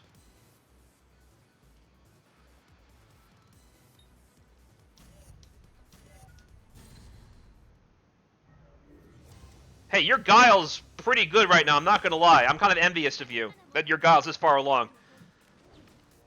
At least you can throw out Boom, so I always seem to lose Fireball Wars with you whenever we're doing the Guile Mirror. Usually it's just YOLO pokes in the paw that save the day whenever I'm playing you. Your Guile's actually doing stuff. There's actually a team of someone from my area. EMP Obama plays Law Guile. I'll have to show him this. That someone's playing his team. That's a sneaky move. Yeah, that crouching medium kick of Law, like, it hits. It hits at times you don't expect. Not just from how far it reaches, but in terms of, like, when you're up close, it seems like the hit's, like, somewhat delayed. It's strange. Look at this. TZA being an acrobat right now with the down forward heavy kick. Trying to kick Law in the back of the head. Right, be careful jumping in on TZA's Chun-Li. Because he does have that down forward light kick stuff on deck. Wake up EX spinning bird kick. Another fantastic reversal. One of many things Chun has that makes her top tier. Striker's doing the right thing pressing offense like this. Because you don't want to be in a fireball with Chun-Li. Even though it's Guile, Chun-Li has motion fireball that is almost as good, if not better, than Guile's Sonic Boom in terms of its utility of using it to kind of be a shield to walk forward with. Which is typically a Guile strategy. Now, if Law gets crazy with jumping, if crouching heavy punch or flat doesn't stop him, air throw will.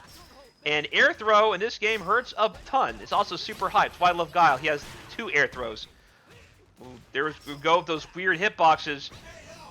Looks like Striker tried to press something as Chun-Li came in, but Chun-Li buttons, what can I say? 3-frame crouching light kick that reaches 800 miles away. That is the way of the policewoman.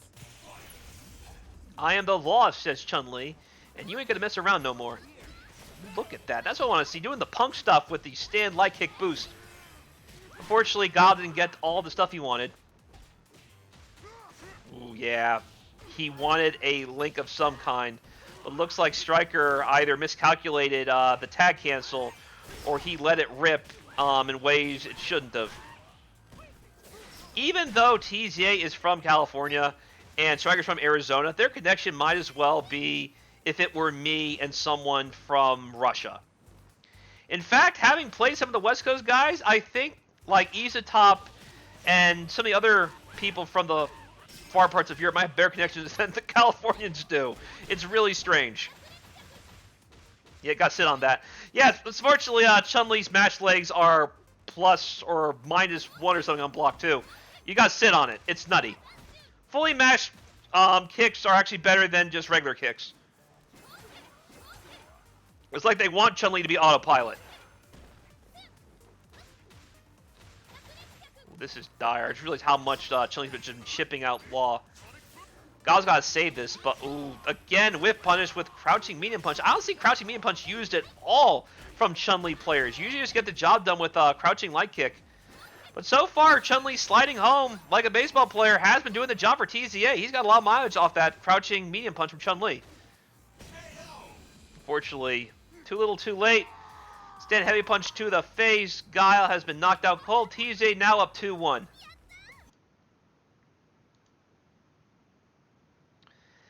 But I will say, your Guile is impressive.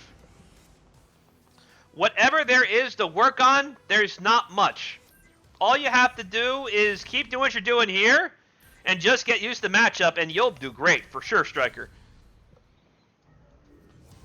The only reason your Guile might not look cool is because he's not having a chance to look cool because you have Law in the front, and Law's going to do a lot of the work for you anyway in that situation.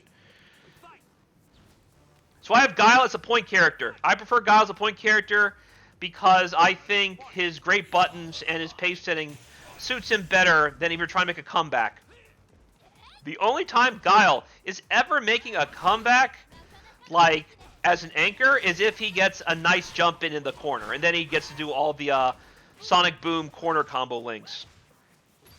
Other than that, I like Guile better as a point because he has great pokes, he has strong buttons, he has good anti-air, he can set the pace well, Sonic Boom, stuff like that.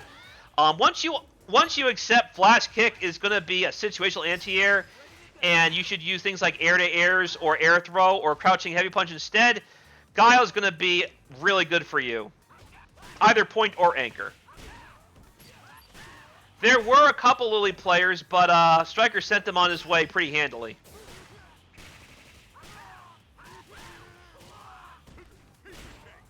Nice. Good stuff.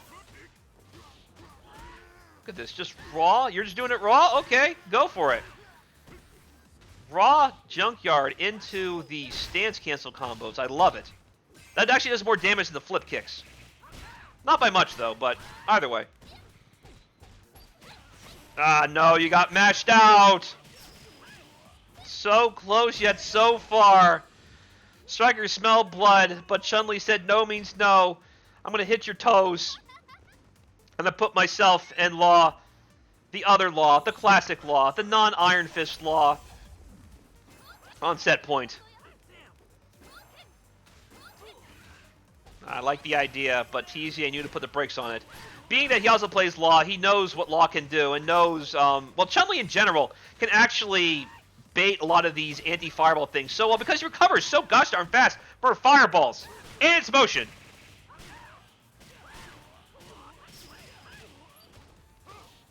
Yeah, possible. That time, definitely a conversion. I know what he wanted there, but I don't like using that, that back light kick at all. That's good. That is right on the noggin. That's dead. That's dead. Oh, no! I know what he wanted! My God, what an exchange. Okay. Flash kick mix and NYCFurby missed. The invisibilities hit each other out. Guile had one more flash kick left in the tank. I know what he wanted. Okay, so he wanted to be fancy. He wanted to get the stand close heavy punch and then the flash kick. In this game, though, it's much harder than in Street Fighter V. I should add that. Street Fighter V is like almost automatic. But in Cross Tekken, the cancel from stand heavy punch is much harder. Oh no, you got safe jumped. Chun-Li laughs at your ban. So I'm thinking what Striker should do. I don't know if he did in this situation. If he sees Chun-Li in that situation, try using the light flip kick. That way, when Chun-Li lands behind you, she's landing on your flip because you got pushed behind as well. Chun-Li can safe jump you there because you use the Mia kick version, I think. I have to look at it again. I think you use the Mia kick version.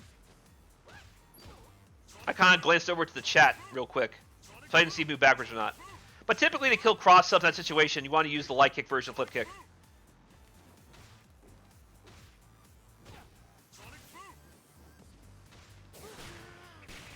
Forward light kick, medium kick, flash kick?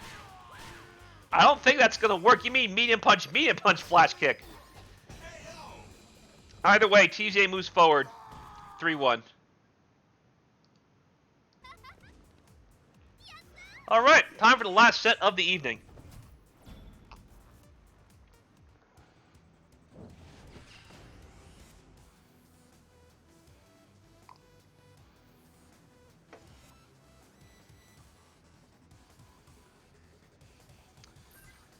Okay.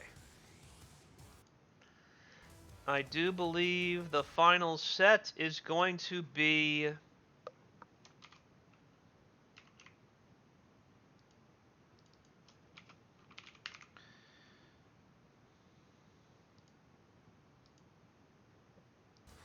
Carnage versus Sixel. So while I get that set up, I wanted to say this. Everyone, thank you guys for everything you do for Street Fighter Cross Tekken, whether it be playing in these things, watching these things, supporting through the Matcherino, joining the Discord, or following me on YouTube or Twitch, where I've been doing Cross Tekken stuff for 6 years now. It's actually really crazy just how long I've been doing this stuff. Like, you see a Cross Tekken thing back there, you see Cross Tekken stuff over there. It's wild. And yeah, not just Cross Tekken at this point. We have other games now that we've been supporting here on my channel, and I'm again humbled and astonished at the support we've gotten for some of these things. For example, I've shown this. This is actually a Battle for the Grid League qualifier, and was retweeted by the Power Rangers Twitter for the game, and that's crazy. Think about how far we've come with Marvel vs. Capcom as well. It's been a long time since we've done one of these things. You can see that the last time we did this was on October, so I'll have to figure out a date to close out the year for Infinite. But Mobless Meetings has also gained a following, and I am proud to have served the PC community as long as I have. Just a matter of there was a need, and I rose to challenge it, or I rose to meet it because the need was not being met. So I rose to challenge, and now we're doing that. We also had at one point NBA Playgrounds. Haven't done this in a while, but this has been a big foundation for the early parts of our stream, and I have some good memories of this game. So if you guys ever check it out, know that Blue sent you, all right? We also have lately W Battlegrounds. I don't know how things are going to go with Sting and AEW. I would like to see Sting in the game because he was revealed a long time ago. But I think this game has potential, and I hope you guys continue to tune into my YouTube channel for my tutorials and overviews of some of the things that make this game what it is. And last but not least, Dead or Alive. It's been a long time since we've done the Dead or Alive stuff, and I would like to do at least one thing entering 2021 as live events slowly start to return and things go back to the way, well, never go back to the way they were. I mean, the new normal's here. But when live events return, I'm going to probably be dialing back a lot of these things up to point just because I don't have enough time. I'll be mostly focused on the offline aspect of things. But with Dead or Alive, I'd like to do another tournament with this. So I might ask Arturo to help me promote that. And last but not least, Street Fighter V story time, guys. I think you guys know this well enough by now, but where is it? Oh, never mind. I'll tell you guys later. Either way, thank you guys for everything you do to support my channel. Without further ado, let us go to the final match of the evening. So let me pull up this. By the way, check out the complete dossier. It has all the stuff you need for any aspiring new blood cross Tekken players. You want to get started and have a little bit of a leg up that you wouldn't otherwise first getting into the game. Check out the complete dossier. We have the bit link right there. You have the Discord link in there as well. So you can pause this video on YouTube and copy those things down into your browser. It's everything you possibly want to get to the level that these guys are playing. There is no such guide like this anywhere else. So please enjoy the fruits of my labor. Because I put a lot of time into that guide. Where are you? I'm looking for where it is. I lost track of it. Alright, there we go. I got it. Alright. Without further ado,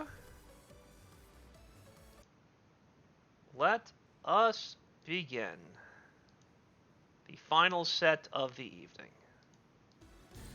And as a reminder, this is not the end of the tournament. This is the end of the stream. Top 8 will be streamed Sunday on Arturo's channel, NYCFurby. Look forward to it. Alright, we're jumping right in. Sixel on the left and Carnage on the right. Man, when's the last time we had a Brian mirror? Brian wasn't really used much until we started doing these things, so I'm glad to see a lot more Brian action. Other than Windolfer, there aren't many Brians out there. So it's nice to see, not so much a new gen, no, Carnage been around for a while, but it's nice to see a lot of people pick him up, because he's a very fun character and super strong as well. Brian is just outside the top tier, and it's great to see people show off exactly why that is. Keep it simple. He can also link crouching medium kick off that bounce, but it's really hard to do. Just best off using the jab, I've realized. T-Pirate as well. Yeah, T-Pirate hasn't showed a long time. He also plays Brian. But I can't remember the last time he entered anything.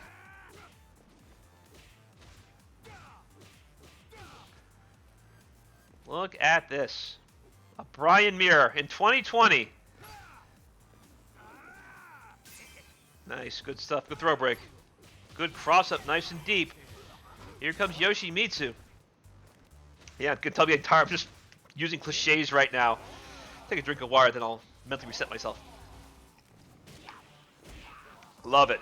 Love it. Look at that. 2 cosmic heals? Did I distract you? What will happen next? Is Cosmic Heal... Hey, do a name check. Is Cosmic Heal the down forward heavy kick or the overhead? I forget. Either way, anytime I see 2 down forward heavy kicks in a combo, I get hype. That was a perfectly spaced air-to-air right there.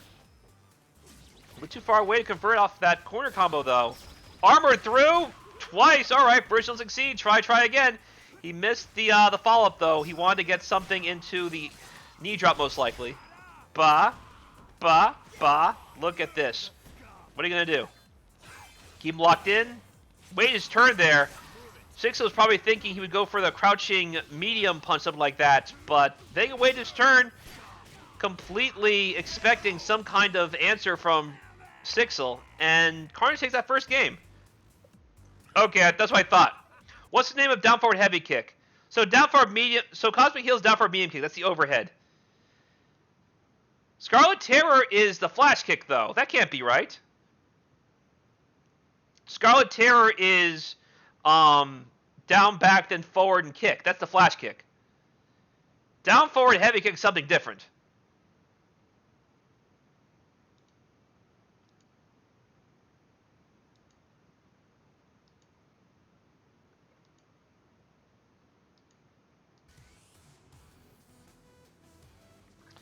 Alright, so down forward medium kick, that the overhead is the Cosmic Heel. I keep forgetting the name of down forward heavy kick, which is a much more common move.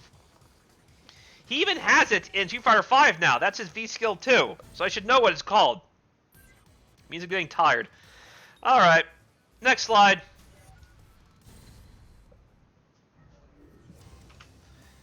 Broly, do another check. Because Scarlet Terror is the name of the flash kick. Give me down forward heavy kick.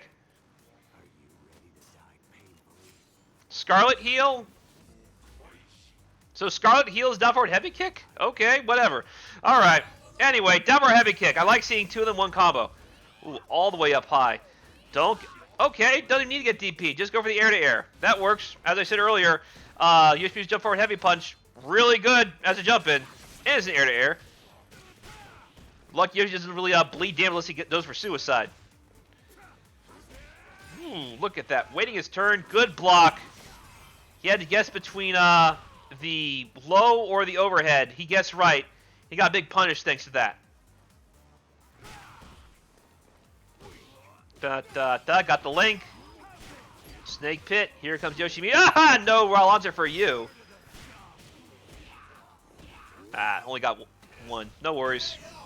Walk up and throw. Look at that. Perfect bridge, too. Vega is showing off his wrestling skills. As befitting of a Spanish luchador.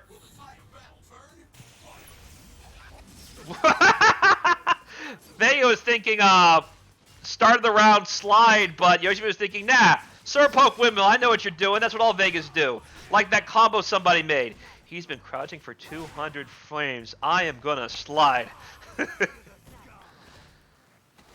That was nice. Went for the single overhead, no follow-up, and then got for a throw. So it's going to be fun if he wants to be. And then there's now. Look at this. Nobody's laughing now. He has a big life lead. Brian's in DR Brian's in trouble. Classic Brian's about to knock his lights out. Look at this. 2 attack damage. Oh, he got hit. Never mind. Vega has all this health. Thankfully, Yoshimitsu can just park his advance with down back jab. So Vega just can't get a free punish off of that. Alright. Not bad. There we go. There's the overhead right there. Pause for a bit. Another throw. So Vega can definitely link crouch light to crouch medium. I've done that many times. Whoa, look at that. Actually, pretty neat conversion there, given the situation he was in. Baited. Vega lost his claw. Will he lose his head next? It's a pretty sharp sword. Oh, no, he's good. He got it. All right, Carnage is on set point. And if he wins the next one, the evening is done. Thank you guys for joining me. And thank you guys for supporting Cross Tekken as always.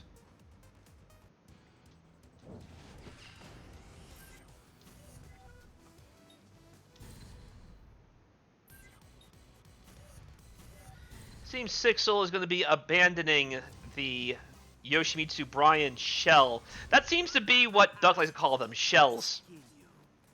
I've heard Kloss, like Saint Seiya. That's how I learned Tyson was a Saint Seiya fan. He would call his team, rather than shells, he called them Kloss instead. And that's how I learned he was about that life like I was. I like it. Good stuff, Sixel. So he knew Vega was going to go up for the Sky High Claw. So what Ryu did, he just did jump medium punch. That's a pretty high air-to-air priority move, and stopped him dead in his tracks. That was cool. Good stuff, Sixel. Goes for overhead. Got second time. Keep it simple. No throw. He timed it just off. Look at this. No whiff punish for you, my friend. Just a little string there. Okay. 2 kicks into the target combo. Look at this. Both of them want a whiff punish super bad. You can tell from the way they're playing. Finally, Kuma gets something, rolls right in, and use target combo to bring the pain to Vega. I missed it! Yeah, typically that'll work. We talked earlier about Ryu being able to combo off his overhead if he tag cancels it. That's one of the situations, but looks like Kuma mistimed it. Dash right up.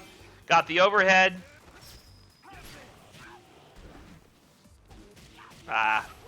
Being coy now with the empty jump blows. Carnage is on set point. I eat punks like you for breakfast.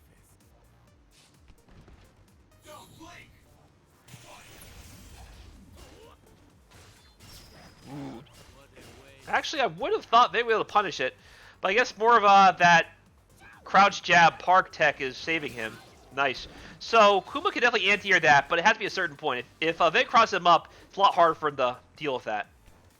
Smart stuff from Carnage. Big jump in. Alright, I'm gonna have to start doing that more, because I always do like crouching medium punch into the second Scarlet Terror. Now I know that thing's consistent, I will start doing that instead. So thank you, Carnage, for showing me the real combos. This is all Carnage right now. Kuma got out, but now it's Ryu's turn to feel the pain. Wisely... no! YOLO DP, nobody home! Bop, bop, bop. Here comes Brian, he's got bar. I missed it. No worries. Well, that was your chance. Ryu's got a long way to climb up. If you lose this round, it's over. Nice anti-air. This is looking dire. Caught him with the low option this time. Carnage moves forward 3-0. I will be seeing him along with 8 other players on Sunday on Arturo's stream. In the interim, everyone, if you are interested in learning more about Street Fighter Cross Tekken, I know I've said it many times, I'll say it once more as I close out and rest my voice. Be sure to check out the Street Fighter Cross Tekken... I'm starting to sound like, oh no. The Street Fighter Cross Tekken Complete Dossier. It has sample combos, strengths and weaknesses, team placements, cumulative rundowns, complete frame data of every single character in the game. You can just pause right here and copy and paste that bit link to see where we're at with the 5th edition. In the interim, the Psycho Blue, conductor of the Hype Train, Mr. Hype Gems, hashtag Crosswires, hashtag Street Fighter Cross Tekken. Ladies and gentlemen, it's been great to commentate Pandora's Mayhem with you guys. I will see you guys Sunday, December 13th, 2020. Sometime in the afternoon, most likely, on NYCFurby for Top 8. See you guys later. Have a wonderful rest of your week.